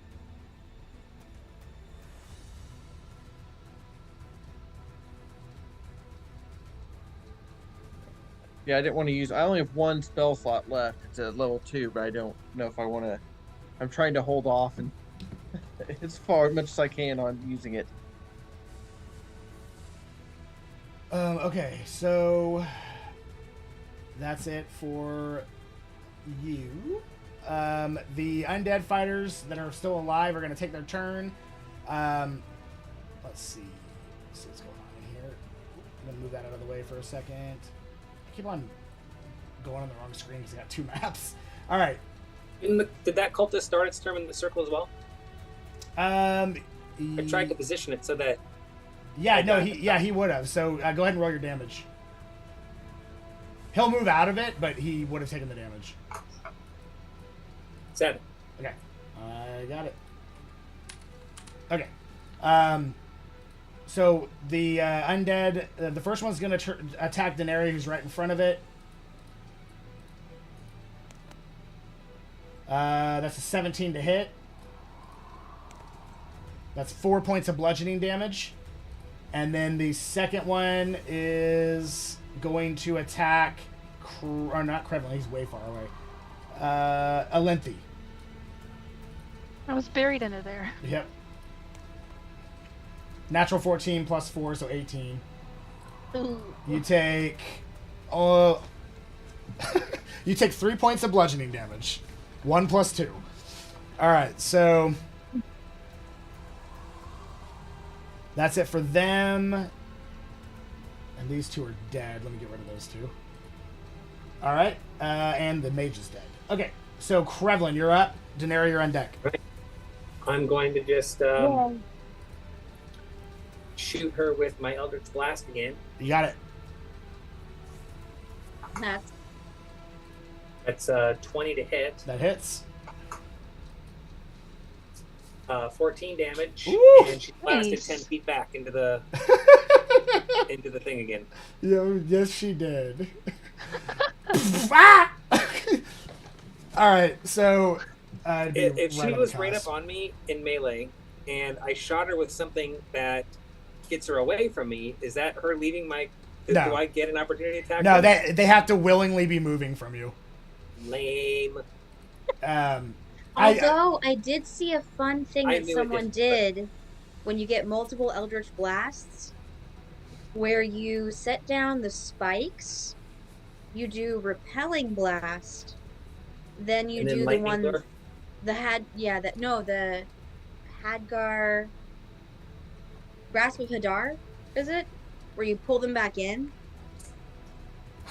And you literally just cheese grate them because they automatically take the damage from the spikes on the floor while you push and pull them back and forth 10 feet. Yeah, so like it has to be her thought to move and actually move. So if you did like command and told her to run, then yes, you would get it.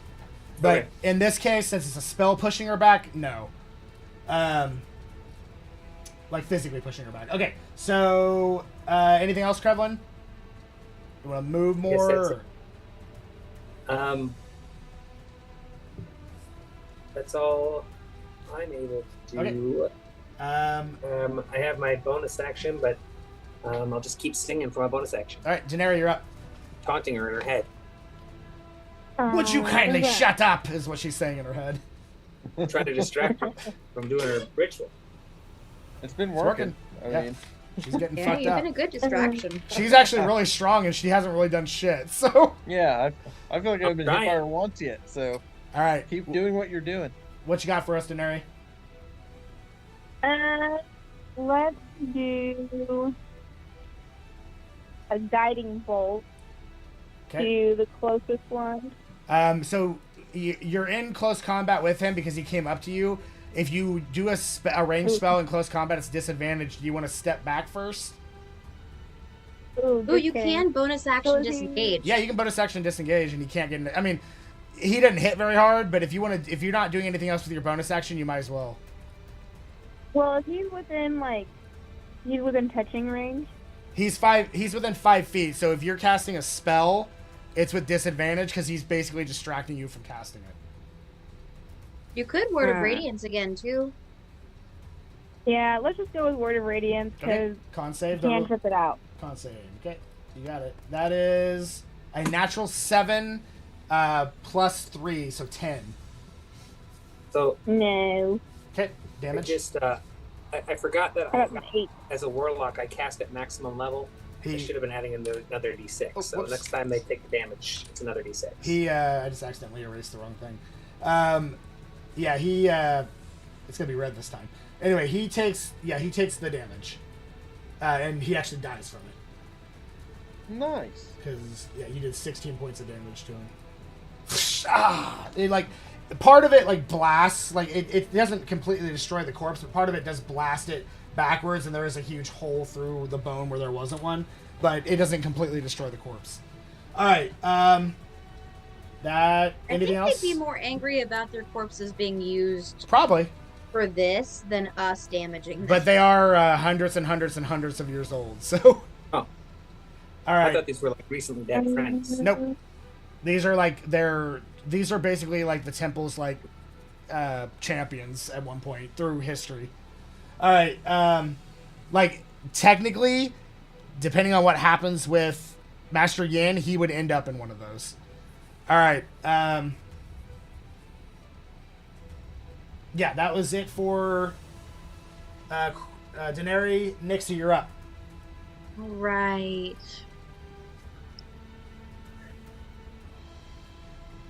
Is the Hierophant visible now? Do not believe so. You can't see anything in that cloud, No, right? yeah, no, absolutely no. Absolutely cannot see inside that. And they're blind inside. No light can pass through.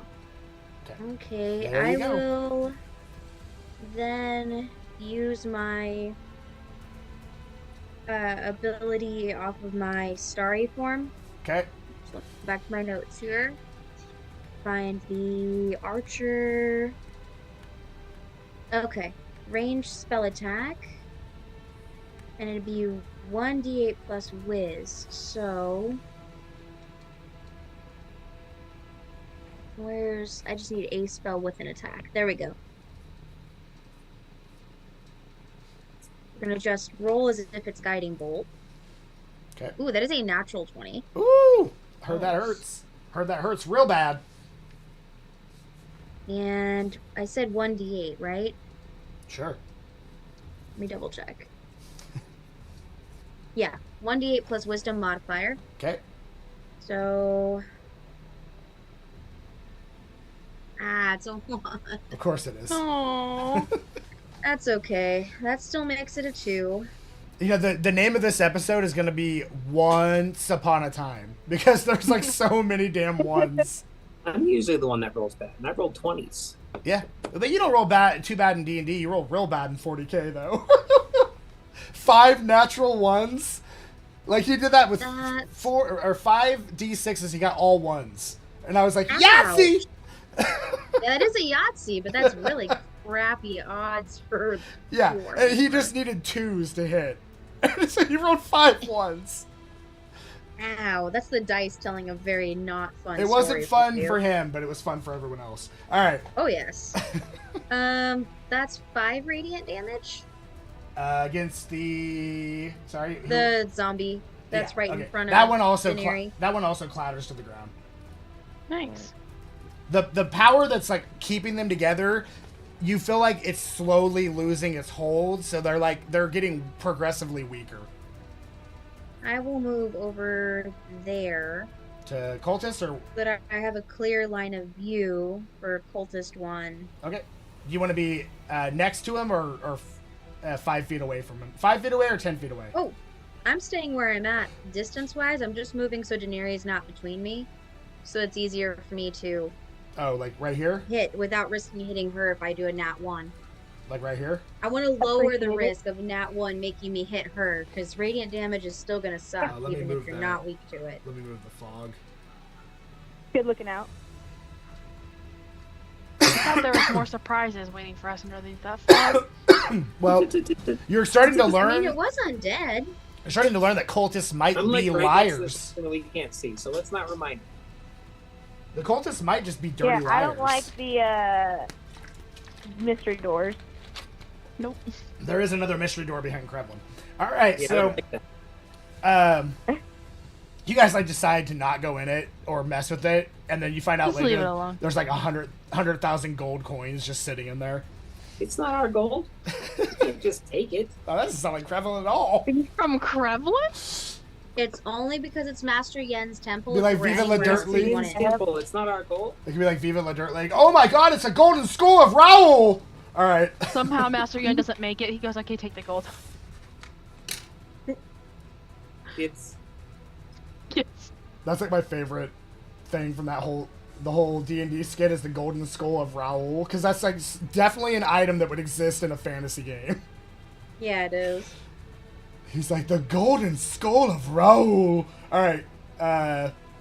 Sorry, where are we at? That was That was my turn to Nixie. send it, so Yep. who's after So, me? Hierophant, once again, Garrus, give me the damage.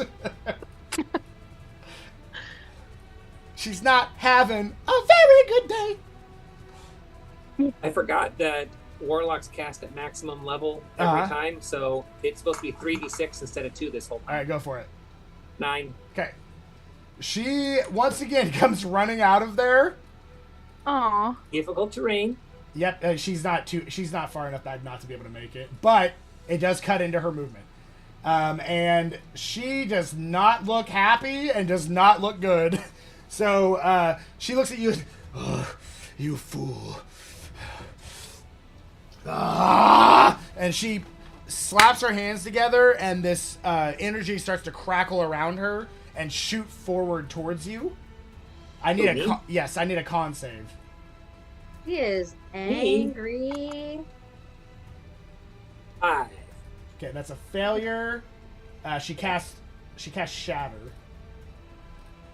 Ouch. Oh Here. no, your loot.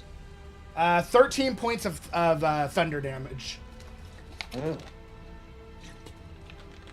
You guys see Krevlin her run out there and then like clap, and this energy shoots across like a sound wave, and Krevlin falls backwards a little bit from it, like hitting him real hard and like kind of shredding parts of his flesh, and all the tile and wall around him just cracks from this explosive thunderous I energy. know, I get all the kitties in here. Definitely a strong spell. Like, All right, I'm so ashamed. that is it for her. The little thing is scurrying up to the little Plaguebringer larva, goes up to the cultist, climbs up, and starts going in through his eye, and he starts screaming as it's going into his eye. Rolo, I told you to step on it. He didn't. It's like it wasn't my turn. He didn't have an action. Well, no, it was his turn, and then he Yeah, but healed he himself instead of stepping on it. Oh, that's true. I don't like it. But he probably bonus action, I did that. He I probably could have didn't stepped know. on with a bonus action, could I have? no. Watch your movie. You can't make an attack with a bonus action unless you have an ability that Alright. says you can. Or you have Great Weapon Master and you crit something or kill something, I believe. Then We'll you watch can. him save the bird. But Great okay. Weapon Master's a feat. You're Well, probably going to fight want too. that because you can take a -5 to add 10 to your I'll do that. damage, Yeah. which is real good for paladins. All right, the Oh, you run cultist is going to make a con All right. save against this effect. I mean, he didn't have a choice; he has to, and he does fail. So you see the cultist, parts of him start to his flesh start to rip, and he turns into one of the plague bringers. Ugh.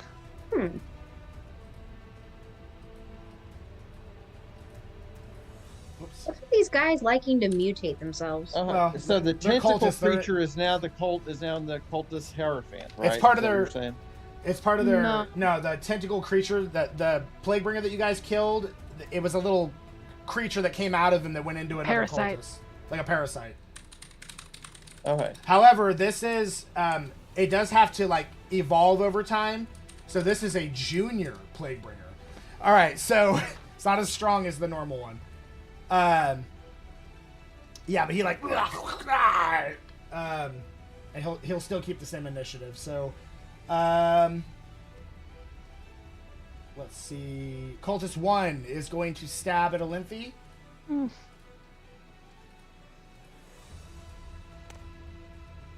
I don't think maybe because you have really low armor. Does 11 hit you? No. Okay. Wow. He's like, I don't understand. How did I miss? All right, and then the cultist number 2, who is Plaguebringer Jr., is going to do a poison spray attack at Rollo. You son of a bitch. Natural 13 plus 4, 17. They just don't want you to look that at them, hits. apparently. I'm gonna use Stone's Endurance. It's I can use it damage? once. 1d12 plus 12. Okay, you got Or it. even plus 2. 1d12 plus 2 once per short rest. Okay, So he only did 2 points of damage. So let's see if you can. It's a D8 damage. So let's see if you can. Alright, so I should go back to full health. Okay. So it heals you. It doesn't prevent the damage or. Oh, reduces the damage. Yeah, so no damage. You wouldn't gain I health rolled from it, though. 6 total. Okay, yeah, you're good. No damage. Alright. So he poison sprays and it just hits your face and you just kind of like take it and just like put it put it in your mouth like that ain't shit. You call that a poison Nice. spray? Like nice try, baby, but I built up an immunity. All right. Nice. About time. Good gosh. All right. Olymphi, I believe you are up now. Yep.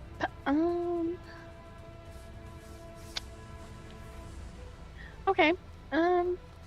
Okay. Sorry, I'm thinking. You're good. Okay, so Okay, so broken record, but yep. produce flame. Yep, you got it. Produce flame at the guy right in front of me. If it works, it This works. One.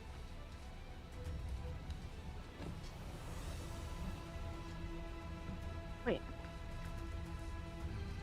21 to hit. 21 hits. 2d8.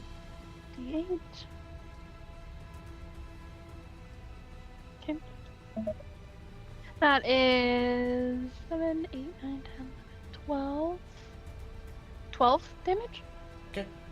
That particular cultist was already injured prior to the effects that he was doing to himself, so he actually dies. Nice. So that one is dead. Take that, bitch. All right. Anything else? Honey Badger want to go after the junior? Yeah. That honey badger really likes some Plaguebringer. Yeah, so we're just gonna... Who wouldn't? It's like poisonous calamar. They actually call him the Hug Bringer, but Natural 20! woo, fuck him up. Oh, just second one. He's got really low hit points. It takes a while for him to evolve into a big Plague Still Bringer. 1d8 plus 4, though. You could potentially kill him. But you double the D8. Yeah, you double the D8. You could potentially kill him here. Oh, yeah. I keep forgetting about this doubling thing. Yeah. Double Twice this as much. Amazing how D8. it doubles.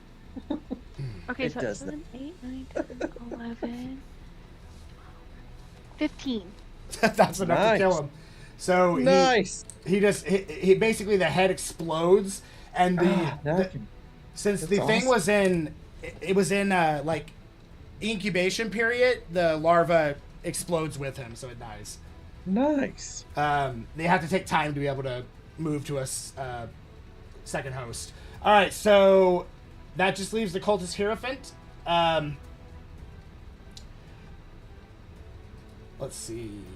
She is very hurt. Did I not get a turn?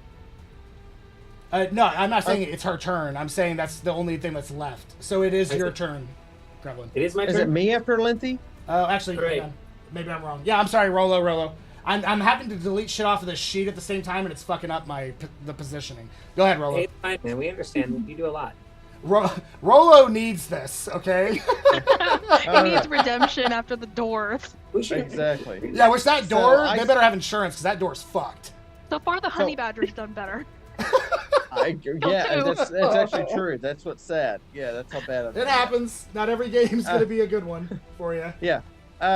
So I'm gonna come out because I see Krevlin get attacked by the cultists. So I'm gonna immediately run up and go after him. All right. And I'm gonna do my first attack with 14. Does that hit? 14 just hits her. It does hit. Okay. Yes. Okay. Just so hits. I'll roll the damage on that one. I'm gonna use, since it hit, my last spell slot for, as a bonus action, the smite. As Yeah, a level go for 2. it. To divine smite, which it's 3d8. You're And not then gonna plus- need that much, but go ahead. Yeah. You're gonna overkill the shit out of this bitch. Well, you know what? I need to. Yes, She's got 3 whole hit points left. nice. All right. Redemption. Let's see if you could get the double digits, like basically 30. Throw her into the darkness. You literally said it as he rolled it. Throw her into the darkness. So you don't just kill this bitch, you kill the other one that's hiding in the closet. No, I'm just kidding. Throw her into the darkness. Okay, yeah, you ask her a question all the way into the darkness, and you just hear like screaming as like, she was gonna bleed out from that attack anyway, but you just hear screaming as she's just getting torn apart, and like by the time it dissipates, there's nothing but blood everywhere. Nice. Clothes. That was intense. I say, I did that for you, Oh Krevlin. no, Rolo hit her so hard, her clothes like ripped off. It's like, so she just turned to paste once she got in there. Her clothes disintegrated with the rest of her. So How am I supposed Can to I leave that immediately body? go after I do that over to the guy, and I'm gonna heal him. I'm gonna put my 25 hit points on him. that I okay, have so left. That'll give his him- wounds seal up, but he is still in a coma. So you're gonna have to figure out how you want to go about that. However, in the other room that you saw a plague, there is another unconscious temple person in there. Yeah, I want to run in there and cast Cure Wounds on him. All right, so you'll cure wounds on him. You'll cure wounds on the other one's Yeah, a the other female. guy just gave him. The other guy I gave 25 hit points to. Is Yeah, there okay. a door or something here? There is. We will get. Let's go ahead, and we're a little past the time that I like to do it. Let's go ahead and take our 5-minute break, and then we'll come back and get into looting and investigating and doing everything that you guys want to do. Because I, for one, have to pee. So we will be right back.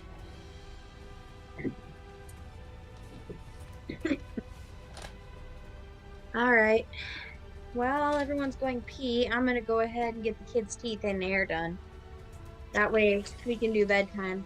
She doesn't have school tomorrow because they have like some kind of teacher thing going on, but still don't want her up too late.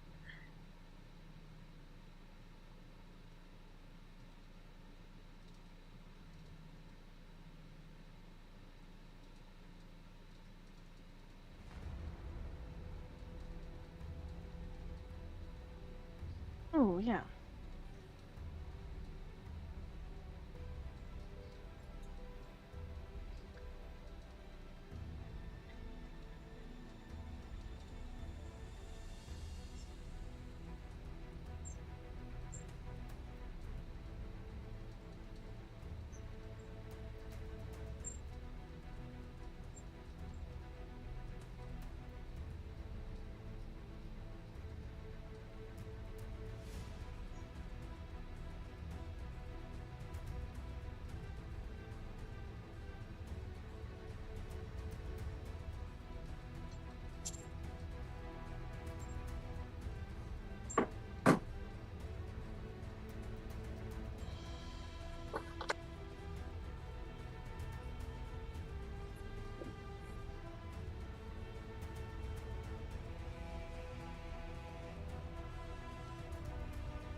All right, I'm back. Welcome back.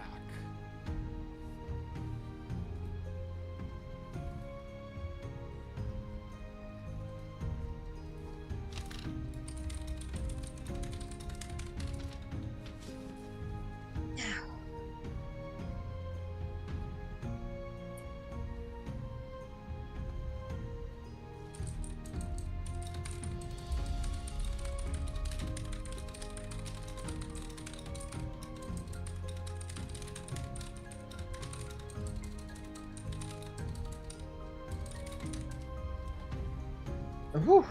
Are we on? We like in pause or? Yeah, I everyone mean, can hear the us? stream is Be Right Back. They can hear you, but they can't see you.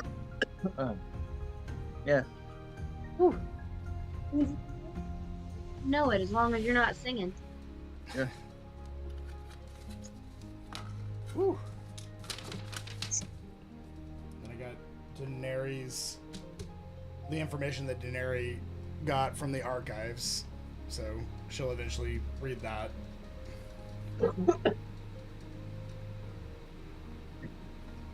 Nice.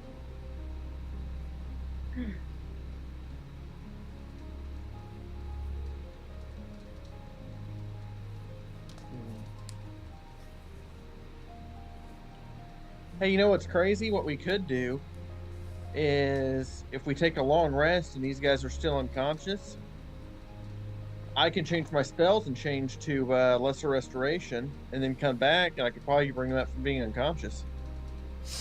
True. I mean, are we sure the other guy can't be woken up? Is he comatose as well, or is he just... So Aren't they both unconscious the even same after healing? You guys would notice that the same runes that are carved into their skin is the same, and it seems to be the effect that's keeping them comatose.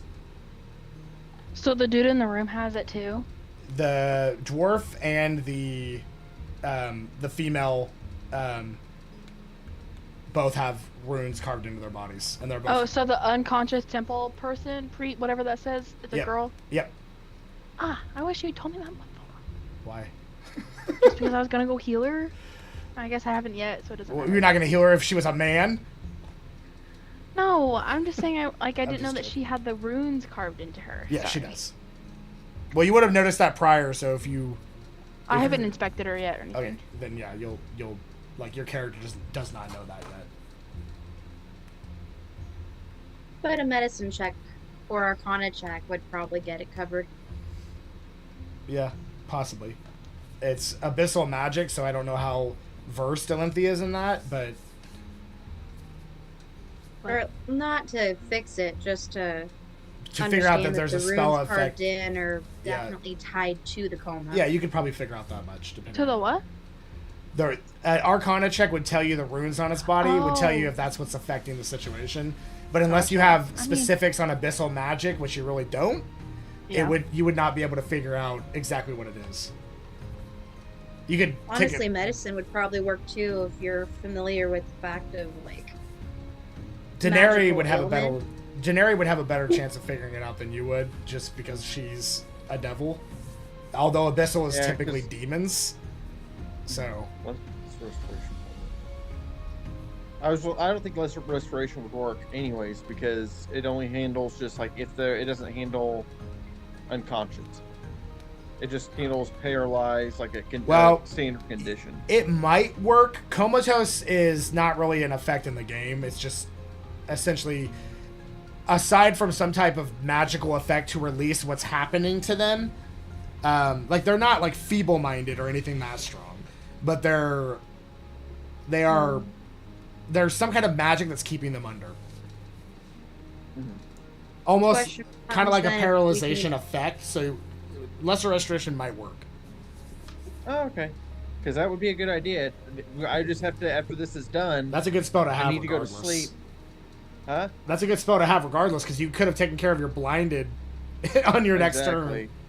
I had planned on doing it when we leveled up. Yeah, there's a lot. After, Oh, go ahead. yeah, after that last session, I thought, yeah, I should probably go like a couple more utility instead of more smite type stuff, because just for situations like, we get into a fight and we need a lot of healing. We haven't really needed it as much yet, but at some point we probably will. And Yeah. the more utility for some stuff like that we have, the better it could be. Is If everybody we are good? all conditioned and I can get us all set up in like 3 turns, it's pretty Yeah. good. Is everybody good? I think it helps that you're in a group that has Yep. Okay. 2 And we're back. Go ahead and finish. semi Lily. healers and 1 other cleric. Yeah.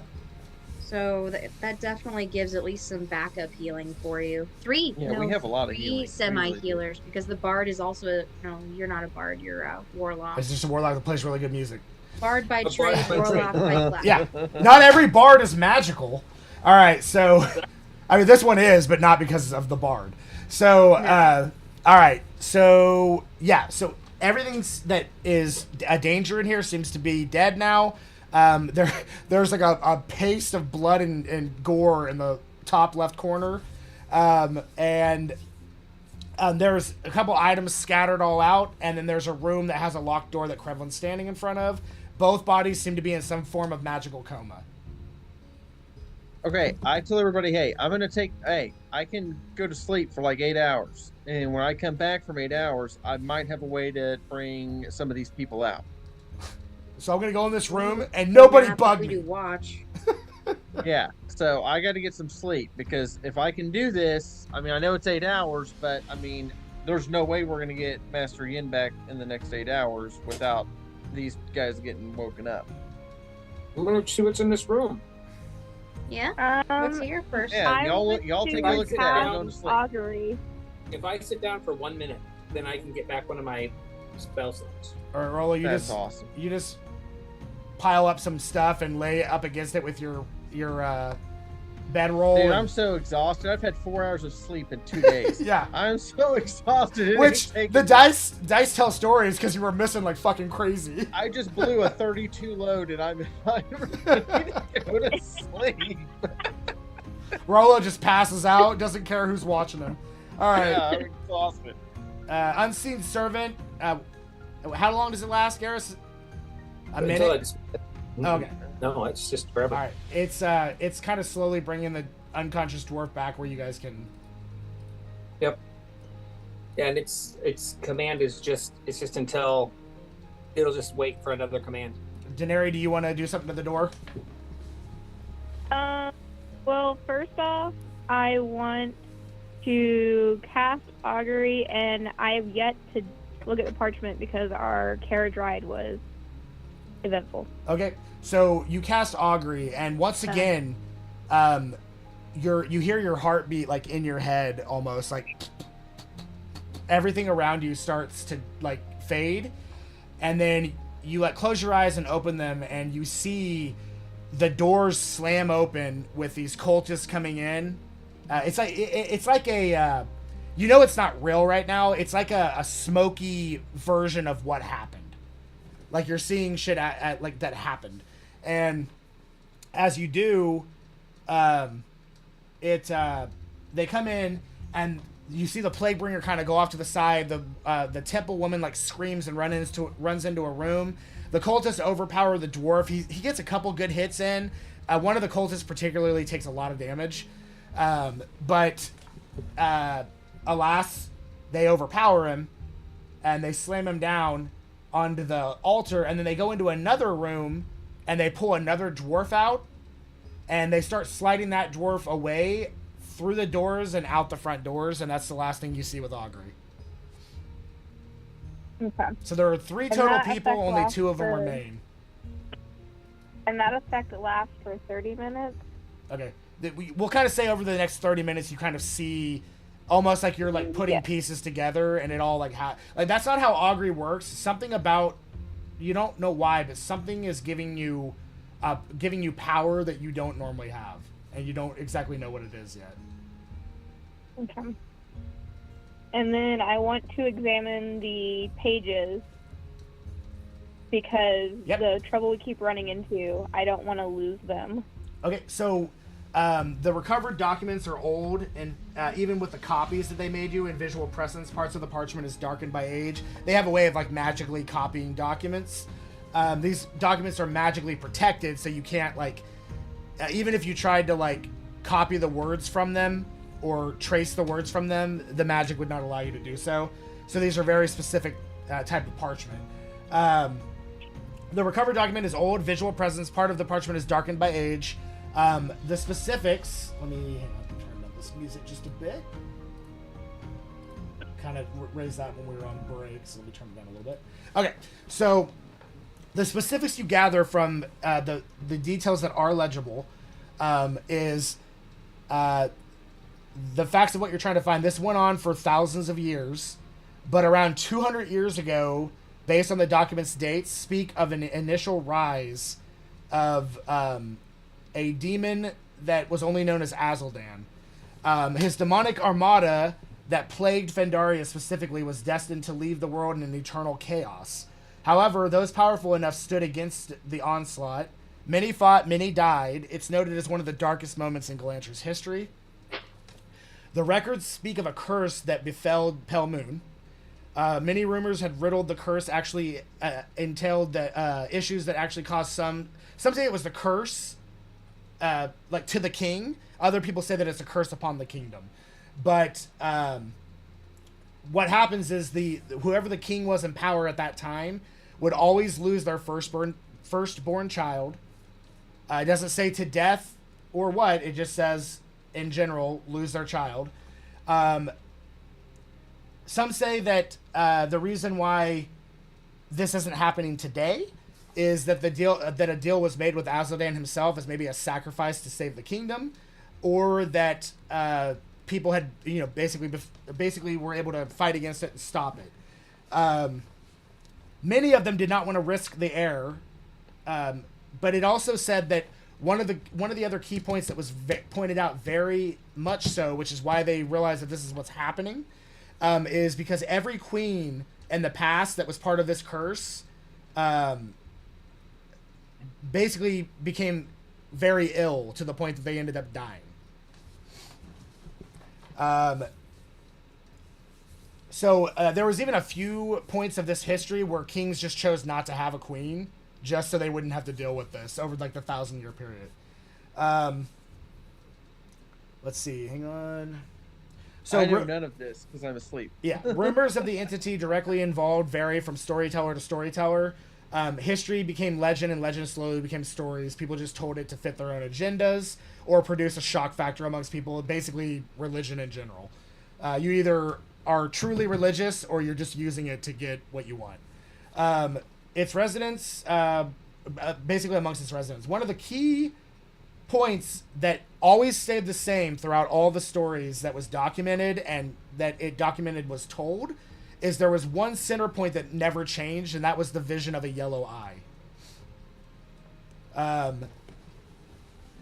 The king would stand strong against the demonic onslaught, and one heir to the next would deny the inevitability of killing the queen.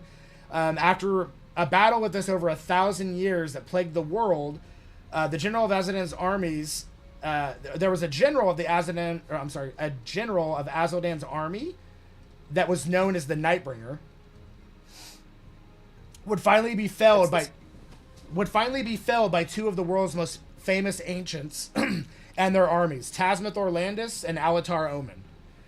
Once Azuldan was defeated, the kingdom of Pelmoon would enjoy decades and decades of peace. Their heirs the heirs of their kingdoms would once again be safe. The disappearance of the prince is speculated to be intentional to try and keep the curse from harming his family. The queen is rumored to be very sick, and this is worsening every day, which you already know she's sick, but this has been going on since this information was written. Many fear that the return of Azuldan is imminent, and signs all point to the internal damnation of Pelmoon once again. People fear that their king is no longer the kingdom, or their kingdom is no longer the kingdom of dreams, but the kingdom of an eternal damnation. Kingdom of nightmares. There's a lot of parts of the scripture that are ineligible. Ineligible. There's a note, however, that in the celebration of the fall of Azuldan, 2 artifacts were created by Alatar Omen. One is said to be buried in Kalimdor, was an ancient music box, and the other was a locket that the location is unknown. I like music. So that is pretty much all that information gave you from the mist pages, which does give some answers, but also raises a lot more questions. All right, and Did we get into this room right here? It is not unlocked yet. Just Denari, I think you're the lockpicker.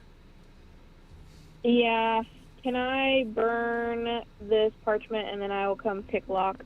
Yep. Do you want to relay any of that to the group? I want to join my friends. I'm in a separate room. Yeah, okay, you pull her out and join them. Yeah, But there's I will. I'm gonna wait till Rolo wakes up, though, because he's been really concerned about the queen. Who's gonna bring some answers for? Okay. I mean, you can him. remember that information, so even if you burn the parchment, you can remember it. So you Yeah. you honor the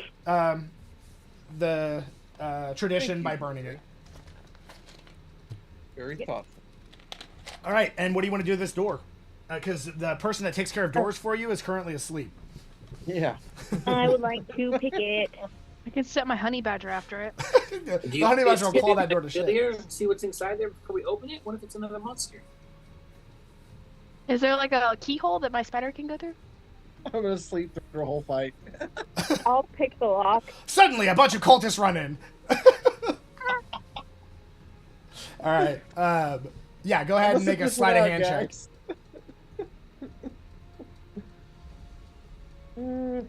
15. Okay, yep, the door clicks open, no problem. And What's in there? you see on the inside there is a human. Nothing. There's a human in the corner that hold on. Male human in the corner that the entire like middle section of him is just completely hollowed out. Dead beyond dead. You And need that. in his hand is what looks like a some type of javelin. Freshly dead? Fresh, oh, not freshly dead. I mean, as fresh as anything else in here. So the blood's not completely dry, but it's not like, you know. I'm pure talking liquid. like not like this is his tomb. No. He was killed probably Yeah, by he the was cultists. killed in this room for sure. Is my augury still ongoing?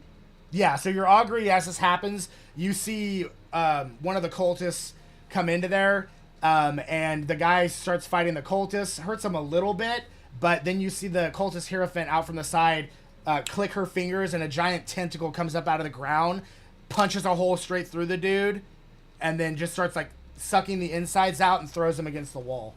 Ew. Which she wasn't able to do because she was spending too much time getting fucking drop kicked into darkness. Anyway. Is there anywhere that seems like is where the priests here, the monks here, would sleep, like bedrooms?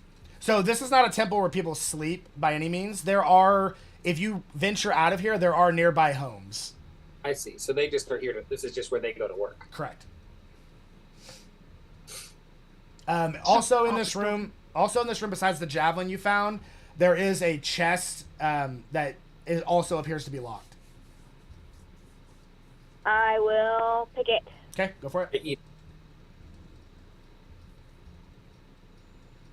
13. 13. So it opens, and you open it up. Looking inside, there are ceremonial robes. There's blank parchment and quills. And kind of moving all that around in there, there also seems to be a component pouch that, if you so wish, you could take. I don't know how much magic you cast, per se, but component pouch would be good for anybody who casts spells. Does the spear in this dead person's hand look special, or does it just look like a regular spear? The javelin itself has runes around the carving of it. So it look does. at them. Do they look like cultist carvings, or Nope, it just looks like normal magical runes. Something about this javelin seems magical from first glance. You're magic enough to know that.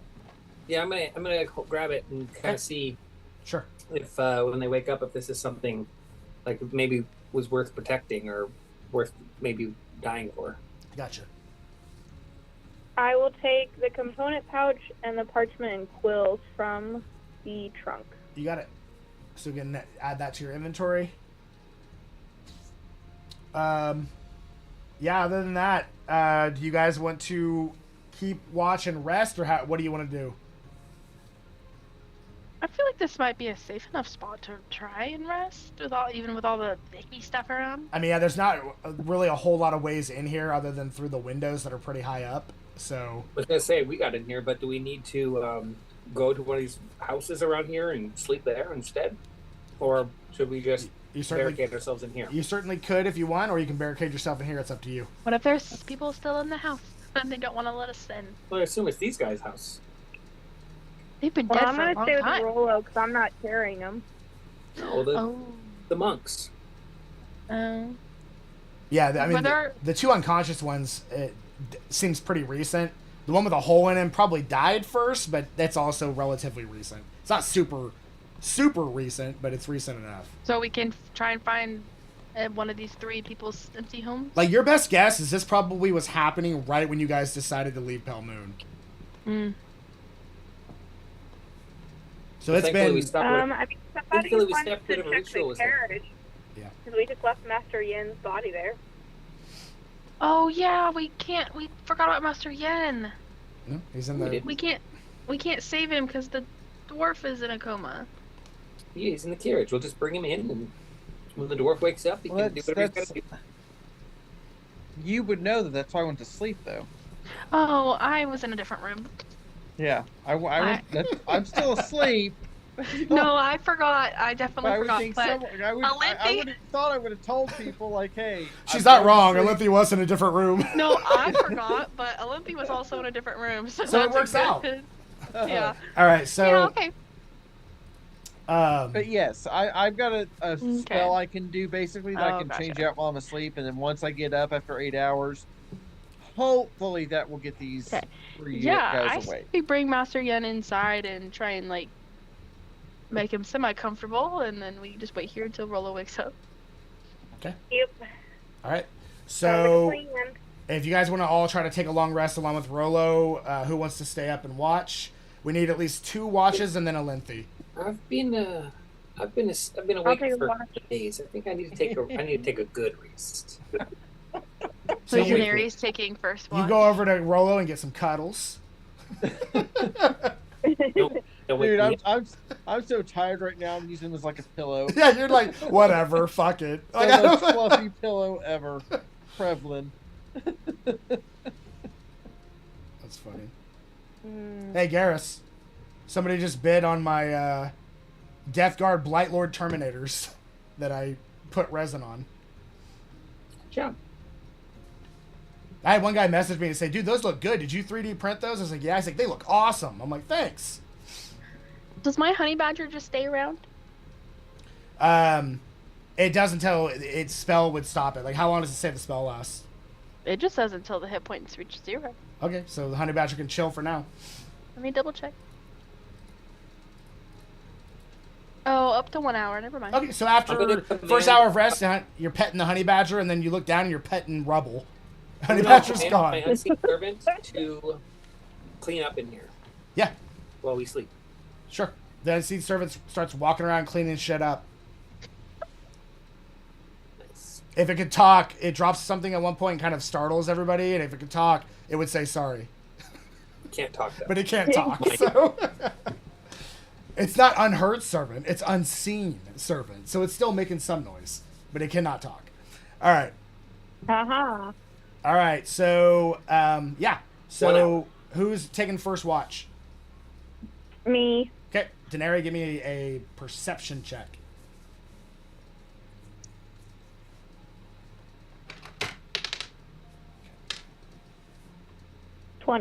Dirty 20. So, you're kind of just, with Augury, you're kind of just playing in your head as you're rewatching everything happening. And the answers you know, the dwarf on the table you have, the person in one room you have, the person with the hole in his stomach is gone, but it's not a dwarf. The other dwarf that was taken out of the room and taken out of the temple, you have no idea where they're at, and you keep replaying that in your head. Like, who could that have been? Could that be the one we're looking for? Or is it the one we have? And you're playing that over and over in your head. Oh, I didn't even realize that was an option. Well, I mean, the spell allows you to know that, so now you do. Well, actually, technically, the spell doesn't let you really know shit, but whatever your effect added to that is allowing you to do this. You're kind of like almost a little bit like scared of the fact that like shit keeps happening to you, like you keep seeing like the truth of things around you, and you don't know why. Almost like a kind of like if you ever seen the TV show Daredevil. That like you see things the same way he's seeing them, like the fiery version of it is like moving through and doing it. That's how you're seeing shit. I like it. Like it's like an echo of the past that you're seeing. Yeah. Okay. Wake up the next person. Can I wake up Soup Nixie? Yeah, you can. She's reading a book to her daughter, I believe, but if she can chime in just to roll a perception check. I don't know if you can or not, Nixie. She may not be next to it. Yeah, I just didn't know if I could wake up Olympic if she's still in her I mean, I can trance. do it. I can role play it for her. So if you want to wake her up, we can do that. So Yeah, let's do that. It's like, oh, time for me to get up already. All right, and then she's gonna make her. Okay. Yeah, her night goes pretty uneventful. She kind of just helps the unseen servant clean up a little bit. Kind of. It's only an hour. Keeping an eye on everyone. Oh, he only lasts an hour? She's picking up where he left off a long time ago because he's lazy. All right, so. She was going to play hide and seek with him. She's like, man, hide and seek champion. She can't find him anywhere. All right. Yeah, so that goes uneventful, and then she wakes up. Galantrie from her trance. Perception? Yep.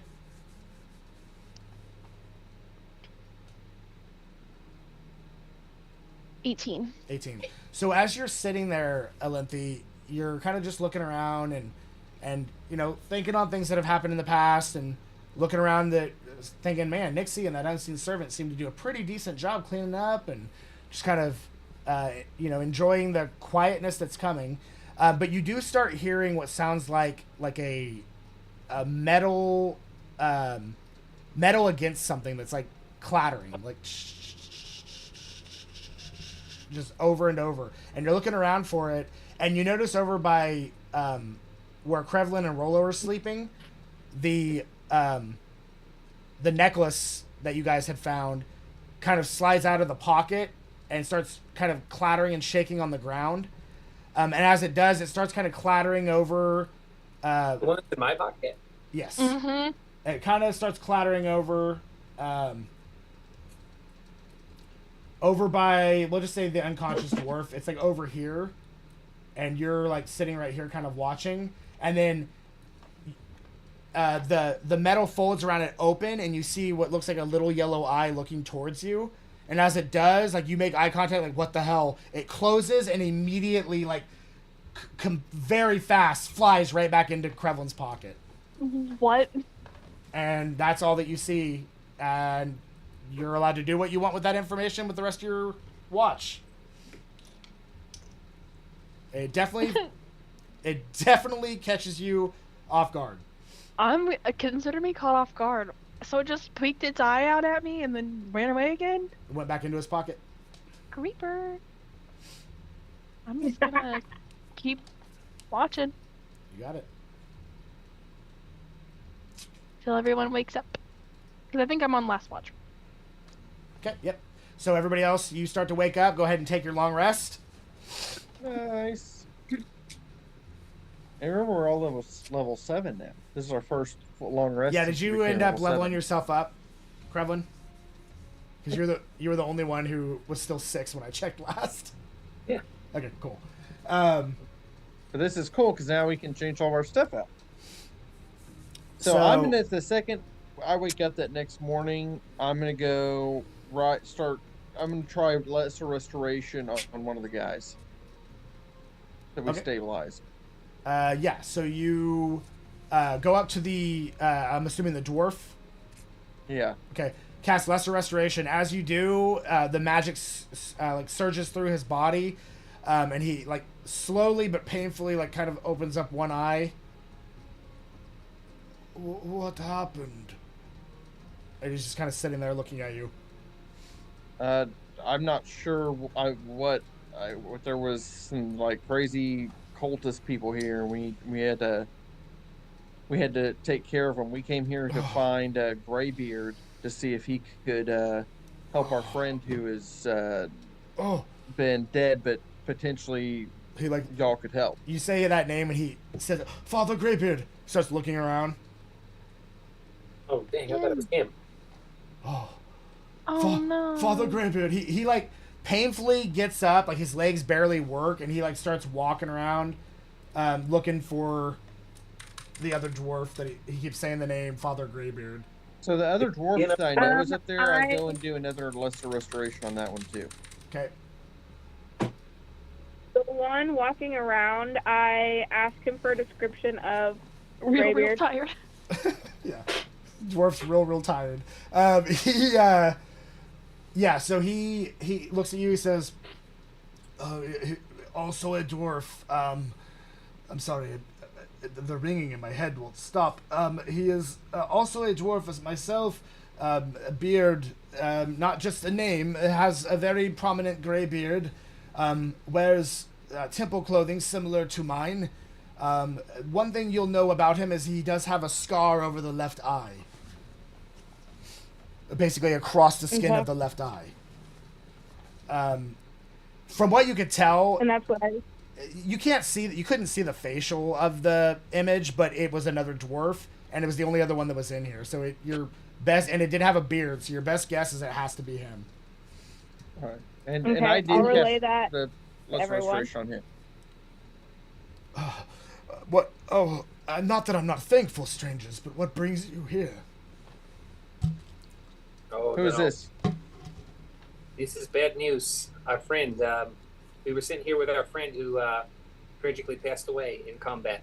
So that Greybeard could possibly help. Master Yen is his name. Master Yin! And he like kind of walks over to the corpse. I see you guys brought the corpse in, yes? Okay. Yeah. So he walks towards the corpse, and we'll just say that I mean, it didn't really matter. It's theater of the mind at this point. But he walks up to the corpse and kind of unravels the cloth and says, "Oh, my old friend. It is possible that if he chooses, and his soul is strong enough, he may choose to come back. But that would be a conversation between Greybeard and the gods. I'm afraid I am not powerful enough for that type of magic. I know that they were, before I lost consciousness, I remember them taking him out the door. Said something about a camp, but I did not hear any information aside from that. But You know, a camp. do you know how much longer he could last? Like Master Yin, how he could last How long has he been dead? without help? I'd tell How him. long has he been dead? Maybe Yeah, couple you guys days? would know how long you've traveled, so Day or two? yeah, you tell him close, not the exact time, but close enough. And he says, the longer the time takes, the weaker the soul's connection becomes. However, if powerful enough magic, it can sometimes still reach its host. However, it's also possible that Master Yin may not accept it. If the person does not wish to leave the halls of the dead, they do not have to. But we also know that the veil, people are able to pass over ever since the great calamity. But yes, he may still want to hold on. So if we went and tried to rescue Greybeard from this camp, If you can find him and possibly rescue him, you don't know enough details to know what exactly that might have. Can you tell me who was this man that in this back room who passed away? That was one of our initiates, one of our newer members. Very tragic. Yes. What's this? I took this spear. I thought maybe it was something important. Maybe he died for this, or died. I don't. Is this belong to him? Should we put this back? He says, Or- that is Greybeard's weapon. He like kind of walks up to it. As you're noticing it, it's not like a throwing javelin. It's kind of like a short spear. but it's more in the form of a javelin. But it's not. It's something that you could kind of probably throw and use, but it's not necessarily going to be used just for throwing. Yeah, I don't know. I'm not big on melee weapons, but what does it do? Like, it looks so magical. So the way he explains it to you is in a sense, is that it has a +1 effect upon it, and it also once per long rest, it gives the person advantage on their attack. He also goes into the room and kind of closes the open eyes of the body in there, and kind of like says a prayer, and you hear him kind of whispering, "Sleep well, Alan," as he kind of like closes his eyes and puts him to rest. So he kind of like walks up to you guys. He says, "All right, I don't know what has happened, and I don't know what might happen, but I am not going to sit around and not help." So he kind of like walks over to a chest and off in the distance kind of opens it up and pulls out some stuff, puts on kind of a belt, snaps it on, pulls out what looks like a short sword, kind of puts it into the sheath, walks back to you guys, says, "I'm a relatively good tracker. I could accompany you. And my apologies, you are in our home, and I have not even introduced myself. My name is Luther Allright." That's what his name is Luther Allright. Oh. All right. There's only one dwarf in there. The other person is a female human, and she's kind of just keeping to herself and looks very, very, very scared. I'm gonna go comfort her. I could get back. Yes. Lesser restriction. Okay. The other one was dead. There's no saving. He's got a hole through him. Okay. I want to relay everything that I learned in the parchment as well as everything that I saw. Okay, so you guys all hear the information about the one thing that's been the same throughout the thousands of years that this has been an issue. Every story always falls back on the yellow eye. Behind you, Ryan. Ah! I'm just gonna go try and comfort that woman. I'm not really gonna say anything. I'm just gonna comfort her. All right. Yep. So, yeah, at this point, he is willing to join you, Luther. All right. Not a useless person. He's a level 5 fighter. So. Sounds very fast. Luther the Fast, King of the Wind. Yes. Mm-hmm. Shampoo. My friends call me King of the Wind because I am so fast. Nice. Well, maybe that'll come in handy tracking your... Us dwarfs are natural sprinters. Very dangerous at short distances. Yes. Gimli. Yep. So do you think you could track where they took Greybeard? I think I could. Well, that's good news. I don't think we have much other choice. I do feel that we should maybe leave. It's up to you guys if we take Master Yin with us or if we leave him with one of the nearby homesteads. I cannot guarantee that there may not be more bad people heading this way, but I also don't know. Well, he is dead. So how easy it will be to help us. If it will slow us down to getting him help faster.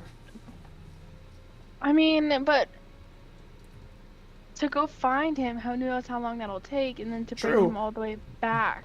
But also carrying dead weight. Whoever's carrying him, even if it's Rollo, it's going to slow them down. What do you think, Krevlin? Denari? It's up to you. I think we should get whatever's going to get him the help fastest. I think he's safe here. He's dead, so we could just put him anywhere. His body. You think just ask someone to babysit him? I mean, yeah, that's my only concern is that if cultists come back. Corpse sit? We could just sit him in one of these tombs? I left you with him and I came back and he was dead! One of these over here. The little tombs? Yeah, we could just put him in one of these and he'll be fine in there. How well guarded is this temple, though? I mean, right now, not at all. Very guarded. With you guys in here, it's dangerous for other people, but once you leave, not really at all. Should we ask around? I mean, Luther tells you this is the first time their temple's been attacked in hundreds and hundreds of years. But he did also caution us that more danger could be coming. Yeah, he has no way of telling you if that's going to happen again, and he doesn't. I mean, nobody would know that. It's never happened before, but it happened, so could there be more coming? He doesn't know. I'm not opposed to telling you leaving him guys- in one of the tombs. I'm not opposed to it. I just don't want to fight undead Master Yin. That's the only thing. God, I didn't even think about that. Flurry of You'd kill us. decaying That's blows. All right. Yeah, so what do you guys want to do? I'll leave it in your hands. What you guys want to do. I'm fine either way. I made the last big decision with the Minotaur. I think Krevlin has more hold on this one. Yeah, I feel like it should be up to Krevlin. He's in love with him. Yeah, it's your boyfriend. True. Look, right here. I right in here. Okay. And then shut Can we it, lock that door? close it, and lock it up. Okay. Don't know what I mean, the- it's basically up into a wall structure. You can fix it to where it's not broken anymore. There's not a locked door, but if you want to fancy a lock on the casket, you can. Yeah, it doesn't seem like maybe these cultists haven't seemed too keen on like stealing bodies or anything. That's not really been. No, they spend more time modifying themselves than really stealing someone else. Yeah, this doesn't seem to be their thing. Is stealing bodies. I don't know why anybody would want a body. Oh, we can leave him here, and then I think we just need to start tracking Greybeard. So, real fast, one of the cool things about this map, guys, is this is actually a physical map that somebody made with Dwarven Forge, and it's just a picture of it. So the cool thing about that is I can make maps for the physical game, and I can also take a picture of it and put it digitally onto the screen Oh. in any situation like that, so it's really cool. Nice. I love that they let you do I that like now. it. Awesome. Anyway, yeah, so is that what you guys want to do? Lock him in there and try to start tracking? Yeah. Yep. All right. Which of you, the dwarf's kind of looking at you, which of you are skilled in the arts of tracking? I may need some assistance to ensure that I'm not overlooking anything. I'm Let not me too sing bad you at a it. pretty little song real quick. Sure. Maybe that'll help you track better. How do you know So if you're that- good at tracking? Survival. Survival? Survival. I think on that one. I'm decent. Whoever wants to help him. I And can I I'm help. only, use I'm, my I'm only a augury. +4. Is there anyone any better than +4? I've got a +6. It's the dirty Ooh. toe. It doesn't really Get matter off them as long as vines, somebody's tracks. if somebody's helping him, he's just going to get advantage. So it technically doesn't matter who it is. Oh, okay. Okay. But yeah, so we'll just say you help him, which is good, because he went from a 9 + 4 to a 15 + 4. So Nice. 19. He notices right off the bat that there is a trail of ichor that's leading off into a forest area, and he's like, "Oh, this way," and he starts leading you guys through the like vegetation and the trees of this area. You're kind of going through the brackish water in certain areas. Although peaceful, it's not like a tranquil location. It's not like the water is definitely not known for its beauty, but it is very peaceful nonetheless. Lots of amphibic creatures kind of swimming around, and turtles kind of skirting off and things like that. So My kind of place. I like natural beauty. So yeah, you guys make your way through that and get further into the forest area, passing the housing, and you know, it seems like they do a lot of fishing here as far as food. You see fish traps all over the place. It smells much like you would expect, like a small, like pond, kind of brackish pond area, almost like a bog, but not quite a bog. So it doesn't smell the greatest, but you still hear the wind chimes ding, ding, ding, ding, ding, as you're going through. Yeah, going through that forestry area, he continues to track and track. You get a few hours into the journey, Let's get him another advantage on tracking, which we can do. First roll is a 6. Second roll is, okay, that's better. That's a 16. 12 plus 4, so that's a 16. So, murky bog and forest deep, where whispered secrets dare to creep. he's like going through, looking at stuff. He takes like some leaf down. Is like, this way. He like goes that way. Dear monk, let nature sing. One thing, these creatures give a very strong odor of sulfur. I can still smell faint amounts of it, which is helping me find it. Don't lick it though, man. That's not. I had to make sure that it was sulfur. Like, I don't know if it's gonna do something, but that's just real gross. I'm sorry, but how am I supposed to know if it's sulfur or caca if I don't taste it? I feel like sulfur is pretty distinct. I feel like you could smell it if you really needed to. They smell so different. It's a very distinct type of sulfur. Exactly. And But we also near sulfuric areas, so they share similar smells. So he, like you're trying to talk about him eating it. He's like, why?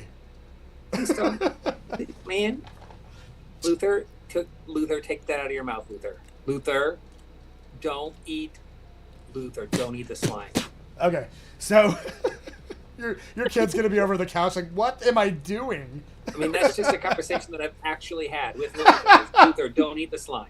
Well, take that out of your mouth. Who do you think you got it from, Garrus? Every time you find something shiny, you're like, I do.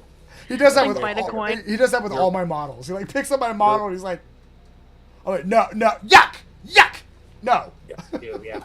If it's painted really well, I can't help it. All right, so, yeah. So you, he leads you on further. A few more hours in. We'll say it's probably about the 6-hour point where he stops you all, and he's like, "There's been some type of scuffle here," and he like leans down to check it. He's gonna do one last survival check with advantage. Ooh, we'll take that natural 19. So 23. Was it my song? Yeah, absolutely. And he's like, "I'm so glad for that song, and I would not have found this." But he's like, "This is a piece of Greybeard's clothing." Don't eat it. Luther, take it out of your mouth. All right, so he's like, "Okay." He like tucks it into his pocket, and he says, pulls out his blade. Shh. All right, everybody stay close, because we are getting closer to whatever it is. Can I cast Pass Without a Trace on us? You sure can. Does everybody want to make stealth checks and add 10? Grant, do not forget yours is with disadvantage because you have plate. I have. I don't that have helps, plate. definitely. I have chainmail. Chainmail's still disadvantage. Okay. 21. Ching, ching. Yeah, I have 31. disadvantage on stealth check.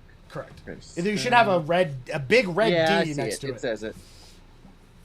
31. But you still get to add 10. 31's good. Krevlin you disappears from find the that? game. You guys can't find him. He's 25. actually he's actually 21. going into the next campaign. So where he's If gonna I win. had 10, I got 19. Yeah, you're good. 23. 23. Denari. 25. 25. Alinthi. 21. Nice. And Greybeard Stealthy. got a natural 2 for a 12. Oh no, Greybeard. He's like, "Stay near me. We can't." Let's loot. Oh shit! Oh shit! Luther, Oh yes, watch your Luther. mouth. Sorry. Sorry, Luther, watch your mouth. sorry. Nice work. I just get so nervous. All right, so you guys kind of like you rolled high enough that you could probably offset that 12. So you guys kind of sneakily go up. You find this area that's like these like makeshift like wooden fence with like these pogey systems where these wooden logs that have been carved into like spikes are pushing forward from it to kind of stop you from being able to climb. There are areas where it's not as prominent, but it's like a privacy style fence. So it's close to like 6.5 feet tall. The only person that could look past it and over it would be Rolo. if he chose to, but that would kind of break your stealth by looking over a fence like that. Could we like try and like people who could be really stealthy, like someone stands on someone's shoulders and peeks over? You kind of gather that this is probably where they're at because there are numerous humanoid heads on pikes that are just stuck into the ground. Ew. I would Gross. like to peek over the fence to see if we can see how many people we're dealing with, if there's any buildings or structures. and see if we can... Make a new stealth check since you're moving towards the fence and going up over the fence. You still get to add 10. 16. Okay. Well, no, I'm sorry. 26. 17. Did you already add 10? Yes, I added 10. Okay, so 17. So you creep up and look over it. As you look over this, there is multiple camps of these like green-skinned individuals that are kind of all like working on different things and like carving things. And as you're like looking at it and you're kind of like thinking to yourself, make a history check for me. Okay. You don't have to roll very high, but if you roll really low, you're gonna have a brain fart. 24. 24. Without a doubt, this is orcs. Ooh. And Can I tell how many there are? from first glance, there's just out on the grounds. There's probably almost 12. Okay. And as Can I? Sorry, go ahead. as you're like looking at them, you look kind of forward in the back, and there's a big makeshift like door system that's kind of going down into a tunnel underground. And you do see a few of the cultists sitting over there and working on something. So you figure this is probably a pretty good idea of where they might have brought him. And these orcs look relatively strong. So, I mean, they don't look like, they look adequately strong to what you would think your team is. So, bashing through the door approach may not be the best bet. Okay, so I'm gonna hop down from the fence and go over and let everyone know that, guys, there are about 12 orcs that I can even just see over that fence, and they look kind of strong. Like, we might be a match for them, but also there is this, at the back of the camp, a big door that looks like it leads underground. So, we can probably assume that they brought Greybeard here, but there's no telling how many other forces are down underneath the door. And there's also some cultists over by the door, too. Yeah, they're like sitting down at a table, either eating or doing something. So about 12 orcs and then some cultists and who knows how many more behind that door. I think we can take them. I don't know if a busting in approach is gonna work real low, so let's just sit tight for just 1 Cast second. mage armor on myself. Do we want I love how the two boys are like, fuck this, let's do it. let's all prepare real quick and prepare, like, if we want to prepare a spell or something to be ready so we can maybe get like a surprise round or something on them. Can I do like a perception check to see if there's another way to entrance by that door? Make a perception check. Oh my goodness. I don't want to prepare for battle again. We might be able to sneak past. 23. There are areas of some of the, like what you saw, Livy, some of the orcs were working on stuff. Some of them were patrolling the area. Some of them were asleep. They're not expecting an attack. So there are them that are aware. There are some that are distracted, and there are some that are asleep. However, this fortress is built in the sense that if you tried to sneak over and through it, you're going to have a very good set of rolls for that to pull that off. Yeah. But there's other kinds of situations. So the Luther kind of looks at you all and says, 12 orcs? That may be too much for us. That's far too much for me. But I'll do my best for Master Yin. But maybe we could potentially use a distraction to wean some of them out? I said definitely... the horse outs. Let the You horses do out. distraction. I guess. You wouldn't have brought the horses with you. They're still back in the carriage. No, their horses. Didn't they have like 12 horses that she saw? There are some horses, but they're inside the camp. Okay, I thought they were right inside that door. I could summon a spirit that looks like a mind flayer or a slod. or beholder, I don't know what would be and we beneficial. could summon that, and if we need a distraction, and they could think that send him to the other side, and I think the only beneficial thing would be to draw them out, fully out of the camp for us to sneak in. And that would mean the cultists too, because we have to get down in that door. true. There's no way we can sneak by, even if we manage to sneak I mean, by if it's the just orcs. one of us needs to sneak in, you could go in as a spider, and like no one would see you for the longest time. It's You're just a possible. spider. Like if this is Baldur's Gate, you could probably do it. Baldur's Gate 3, but it's not. So I mean, Do what? The spider thing or the no, sneak past the whole group because the stealth mechanics in the game are like so like janky. I see. They make fun of that all the time in Viva La Dirt League. I mean, yeah, I really don't know, because, I mean, even if we manage to sneak by the orcs, we still have the cultists right by the door. So the only way to fully remove everybody, like, that would be the only way. It's to distract them for them all to come out of the camp, which we can't guarantee. Mm-hmm. Yeah, I mean, you might be able to get some out and then attack what's left and hope that the other ones don't come back in time. It just depends on what you do, how you do it, and how well it works. Obviously, a better idea is going to work better. Thanks. Okay, You're welcome. so I'll That's what I'm here for. I'll summon this beholder kin, right? And then he'll go around to the other side, and then he'll start shooting them with some eye stalks, and then run away as fast as he can. And they'll be like, "Oh, it's beholder, it's attacking," and they gotta chase him. True. I don't hate it. I'm That's just the so best thing I can worried. think of.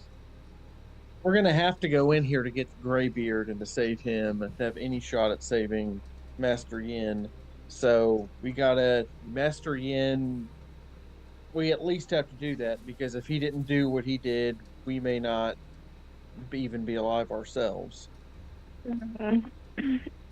I mean, we can at least give it a shot. I mean, if it works, then that's less orcs we have to fight. Yeah, I think it's a great idea, and if it and I doesn't mean- work, it'll be fun to watch. The best one we've got so far. Yeah, let's do it, Evelyn. All right, so describe the distraction for me again. I'm gonna summon the spirit. Okay, so we got three choices. I could summon a slod, just like a frog, a giant evil frog thing with claws, very fast. Also, if we summon him, then he can regenerate 5 hit points a round. So he That can looks last. a good idea. He'll we want him last to longer. last. I can have him fight in such a way that is a very jump in, strike, stay back, just keeping their just enough to keep their attention, but not enough to like really get into it with somebody to where he's dies quickly. So, but we could also do a beholderkin, which he can shoot just like a psychic damage ray, but it looks like a beholder. And then the mind player can also do a psychic attack. Just looks like a mind player.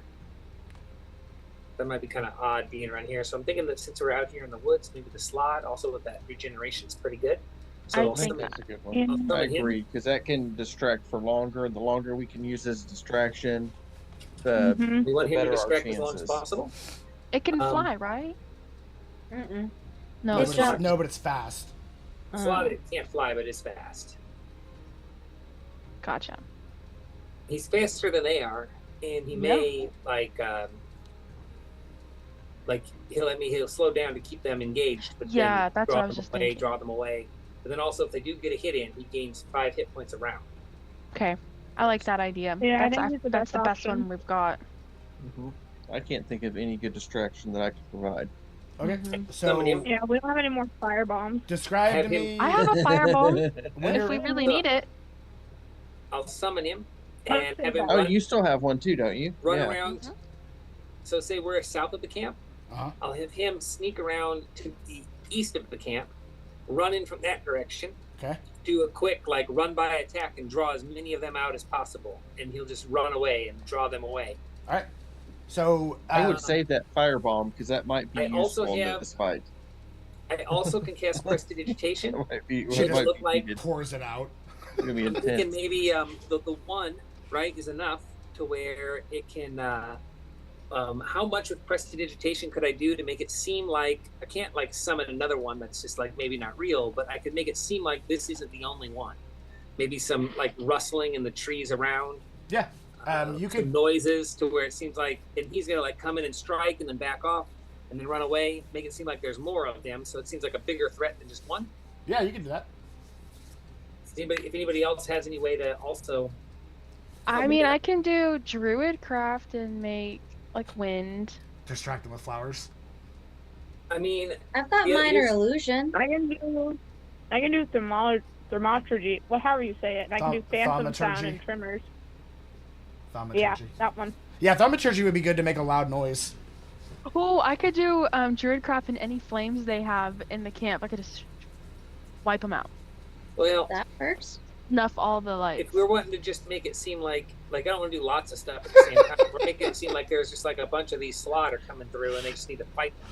The orcs are gonna be like, Yeah. be careful, there's numerous Uh, spellcasters out These there. orcs, are these orcs are they just like into fighting, or are they more? They seemed very strong. So these orcs are huge muscles, battle paint on them.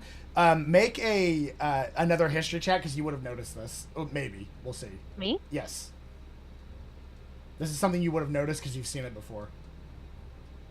Ooh.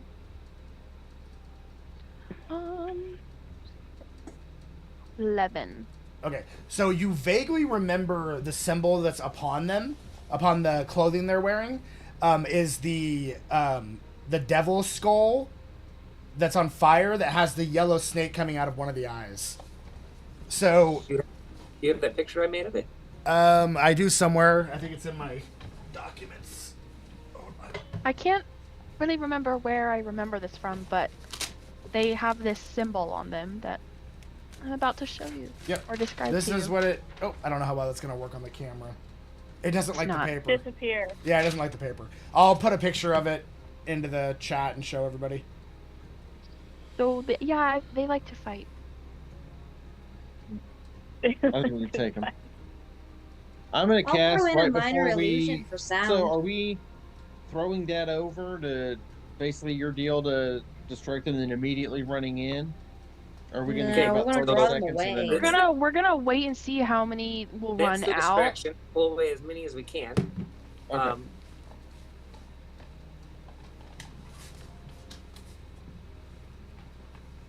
Okay. That is the symbol. Honestly, like obviously theirs looks like much more like worn and not as vibrant as that picture, but it's the same symbol. Where's the picture? I put it in the Facebook group. Oh. But yeah, I don't know how. Unfortunately, kind of saw it there. Yeah, there you go. Perfect. There we go. Thank you, guys. My blur thing to put this background doesn't allow me to do stuff that's the same color.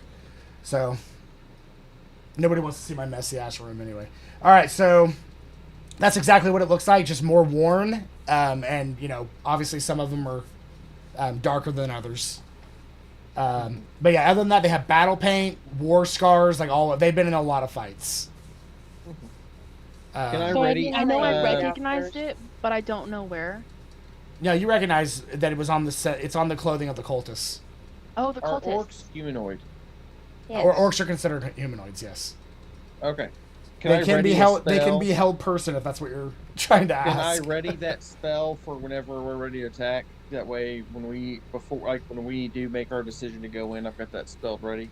Well, I'm You really hoping that we don't have to attack. you can. But I would want to hold person somebody once So we here's how this works. see somebody, because that would be one less person that we would have to attack in that second. Theoretically, they wouldn't send everybody out. They would have at least maybe one or two people Yeah, at they're that not. gate. Yeah, they're definitely Yeah. not idiots. I mean, they're orcs. They're not the smartest, but they're not. They are very strategic with combat. So So that's one person I could stop right then and there. And they're cultists. So here's how this at the gate, works. too. Here's how this works, Rolo. So you can prepare the spell to cast, and if you have a target that you wish to release it upon, you can. However, if you end up not needing it, or you don't have a target for it, you would lose the spell slot. So it's up to you. But can I use it as like a because it's already ready? If like, initiative is going to start, I would allow you to get it off before the fight started. Okay, that's all. That's But all I but wanted to- if yeah, if that's there's the only if there does not end up being a fight, you will lose the spell slot. So as long as you're okay with that, thing. That's fine. Yeah. okay. All right. So you prep that. I assume at least one person's going to stay back. Yeah, you're good. All right. So at this point, go ahead and do what you're doing, Krevlin. Explain exactly to us what happens as far as the distraction. All right. Well, I mean, I cast the spell and I summon this aberration. It looks like this this giant, like hunched over frogman, just very like sharp angles, long, extra long arms with huge claws, a big gaping maw with sharp teeth, very lean and built for speed.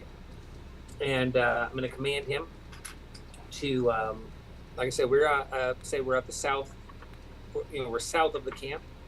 I want him to sneak around to the east side of the camp and run through, do like a quick surprise attack, like slash, and then run through. Well, in the meantime, as soon as he does, I'm going to cast with Prestidigitation, making it seem like, however I need to do it, but make it seem like maybe there's more than just the one. But the one is running through and draw, and then just use its attacking tactics to draw as many out as possible. Okay. And run away. He's very fast, so he'll run through, run away, but like if he needs to slow down and like get them caught up and then run away again. Draw them as far away as possible. All right.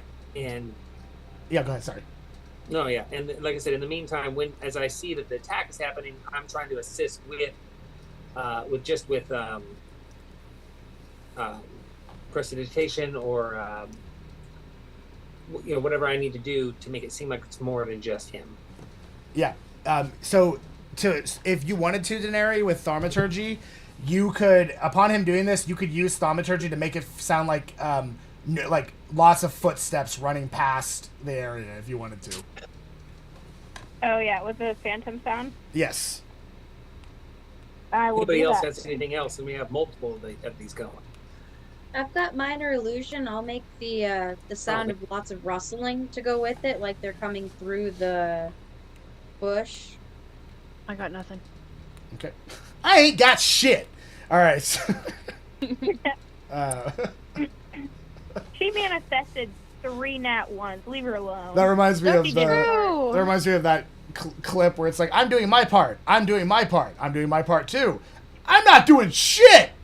All right. So, okay.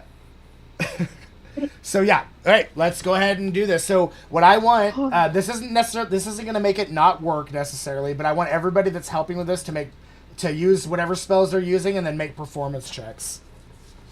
No. It'll still happen. It just determines how good it is. I'm so nervous. Okay, so how many people moved away? Advantage because we're working as a group. I will say you can have advantage since you're working as a group.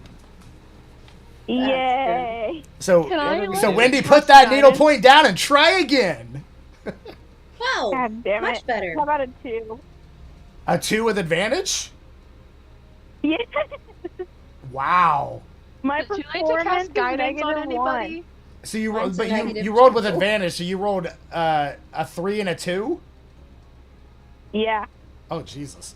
Okay. Well, Krevlin rolled real damn high, so that helps a lot, and Good, his good. is the main part of it. So here's what happens. This starts out. He runs out there, starts shooting the shots. The orcs all. You hear one of the main ones go, "We're under attack! Get your weapons!" And he like sits up, and you see all of them start putting on their war helmets. And in the back, one of them grabs a horn and is like, and they're all like getting up, grabbing their weapons. And he goes, "You 2 and you 3, go that way. The rest of us will wait here." And as he says that, you see 5 of the orcs run up with their weapons. Then you hear the crappy like sounds like They only sent somebody 5? falling. And they run around the corner, and those 5 turn and run out. Yes, which means there's 7 left. Oh, That's not gonna. and like 3 cultists. 2 cultists. It's not gonna work. That's not enough. That's what you get with those rolls. With a 26? You got a 26. She got a 2. Yeah. It doesn't sound like multiple people because her I got a footsteps failed. 26. Doesn't matter. How many people are still there? They It doesn't so matter. here's what Seven. they imagine there's one really good archer and a person that can't stay on their fucking feet. So that's what they heard. So how many people are Five inside are the out. thing? 5 left. Including the So- cultists? Alright, How so many we throw the cultists? No, fireball. two cultists left Happen. and 7 orcs left. Yeah. Okay. Is there an orc that we see that looks like he might be the leader? Now you guys remember you have the fighter too, so there's 7 of you. So it's not like it's not a super even fight. The cultists don't do very much unless they turn into maul demons. Yeah. Are they So- grouped up like in a big Yeah, I was about bunch? to say. No, they're can spread we out. see? They're spread out in the camp. But I mean, Is there like a leader? yes, there is a bigger orc of all of them, probably about 1.5 feet taller, with a giant banner, like war banner on his back, with a pole with multiple humans, like But we human can't heads see on this it. yet, can we? Have we snuck in already? You would be able, when this commotion was happening, you would be able to peer through the fence to see this. Yeah, so mainly I I would wanna say get that that guy anybody with- who has a horn, The I whole would person. say we need to target hard anybody with a horn who could call those guys back. Yeah, there's one guy with a horn, and then there's the war leader that's got the Yeah. pike on his back with the human heads on it. So I would say our first, like right now, our focus, kill the guy with the horn and then wipe these guys out, get in there, fast. Okay, Yeah. a whole person got the horn. Kill the guy with the A whole horn person, and that crush guy. the horn. All right, so you're all running in then? I Yeah. guess. Okay. And So what else is there? Yeah. to I do? would assume you run in. The gate that they opened to run out, I would assume you want to close that and probably lock it in Good tandem. idea. Might slow them down a little bit if they do come back. So you go in there, you close it, you lock it. The leader looks towards you and says, "Prepare yourselves for battle!" And he like goes to grab his blade out, and all of them are like, "Flaw!" like growling at you. The cultists both get up from the table. One of them is kind of running down into the like away because he's right next to the cave system. The other one's coming towards you guys. So there's 8 total. And the as they're running down there, and the orc basically says, "Sound the alarm!"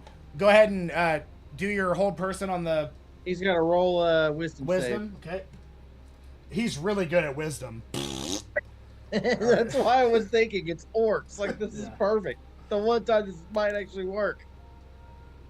Okay. So he got a natural 8 minus Nice. 1, so 7. So Nice. Yeah, the one with the 14 horn, is the DC. he goes, "Oh, oh." He is paralyzed. He's just sitting there, and at this point, the main leader, looks towards you all, and he screams to the other orcs, "Don't let them live!" And he starts running towards you, and that is where we're gonna stop because it's 11:20. We don't have time to get into another fight Perfect. right now. What? Another fight's gonna take 3 hours. It's So- all right. It's gonna leave something for you to look forward I to. know. I'm so excited. Oh, it's And gonna be a fun fight. It's gonna be fun for the audience, but Oh, because orcs are great, like people to get into a big fight with. Because they, really?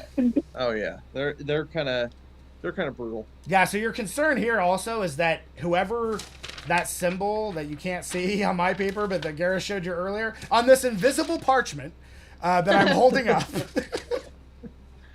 on that, that means that they share the mark of Azuldan, which means that he now has orcs under his control, which is very Sauron of him. So, Yes.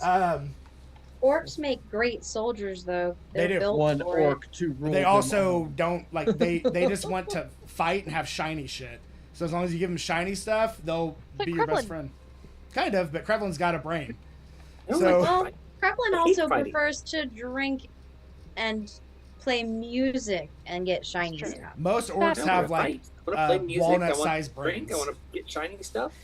Oh. Yeah. Fighting. But they are very like for me like to fight up front and stuff. That's just a blast because I mean that's You know, that's these kind of guys are- where someone like but me have you can ever take a lot seen of me the swing a damage. weapon? What's that? I don't know. That's true. I mean, Yeah. Radiant's not going to do Fair. anything additional to him, but it's still going to fuck him up. I don't even think I have a weapon in my inventory. I think you said I you feel had like a you dagger. have the I think you have a sword. dagger. You're right. I have a dagger.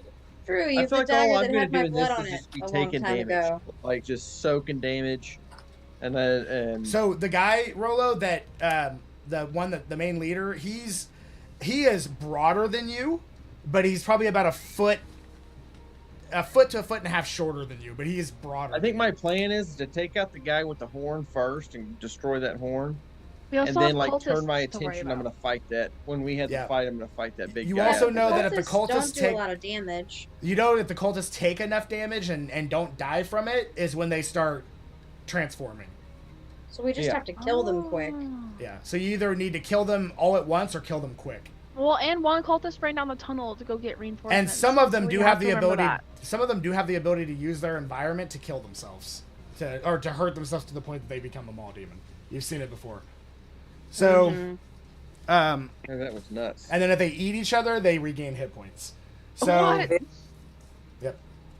I also have the spear now, but I didn't really intend to like loot the spear off this guy. I just It's Once we get back to it's 10, not I an don't know if I'm- it's not an attunement item, so it would just be a +1 javelin that you can throw or stab with. I have it, but it's not. I It'd be didn't intend more it of to a be looted. Rolo thing, probably. I didn't intend for it to What? be looted. I'll hold on to it until we find Greybeard, but if Rolo wants to hold on The to it, +1 javelin. But I mean, you might need that for range attacks if something goes in the air. But you guys haven't fought Is a it lot. like a magical javelin? Yeah, you guys Yeah, haven't +1. fought. Yeah, +1 javelin. You guys haven't fought a lot of, and every once per long rest, you get advantage on one attack. How much damage does it do? D6 plus strength, I believe. Well, I also have this bomb. I've got a bomb. You both have fire I keep bombs. the +1 aspect of it. Is it Oh no, +1 you. to damage? She has a fire bomb. You have Krevlin. You have one of the bombs that I think you guys found in the mines. Right? Ooh, that's what you should do, Alinthi. Dude, when Okay. we start this next round, that first round, just throw that firebomb into like a group of those Are, orcs. No, are no, we no. gonna have? Are we gonna have a map? No, Oh, it's gonna be so great. Understand if she does that though, that loud of a noise is gonna yeah, bad start. idea. Is gonna Yeah, bring I the other know. ones back. So And also, I- do you remember the feel colossal like damage all it of caused last time? It would kill us too. I feel like. if you not one, True. Well, what we could do is charge down, grab a hold of Greybeard, throw it behind us as we retreat. I mean, I don't like at and the use very it to least. cover our tracks. If we're Cool guys retreating, right, like a Michael Bay. If we're retreating and we see an opportunity to just like lob it behind us, maybe.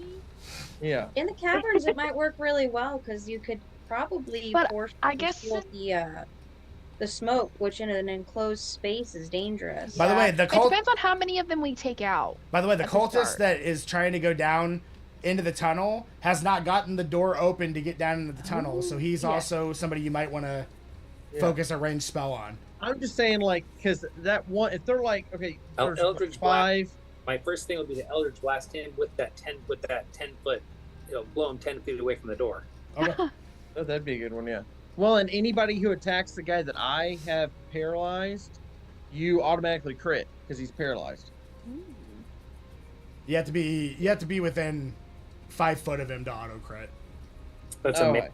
It's advantage on the melee, and then it does crit if it hits. You still have to swing, but yeah. Now the other thing is people don't realize this: if they're laying down, range attacks have disadvantage. Yes. So Yeah. Luckily, Paralyzed he's not is, laying down. yeah, he's not yet. Paralyzed is incapacitated.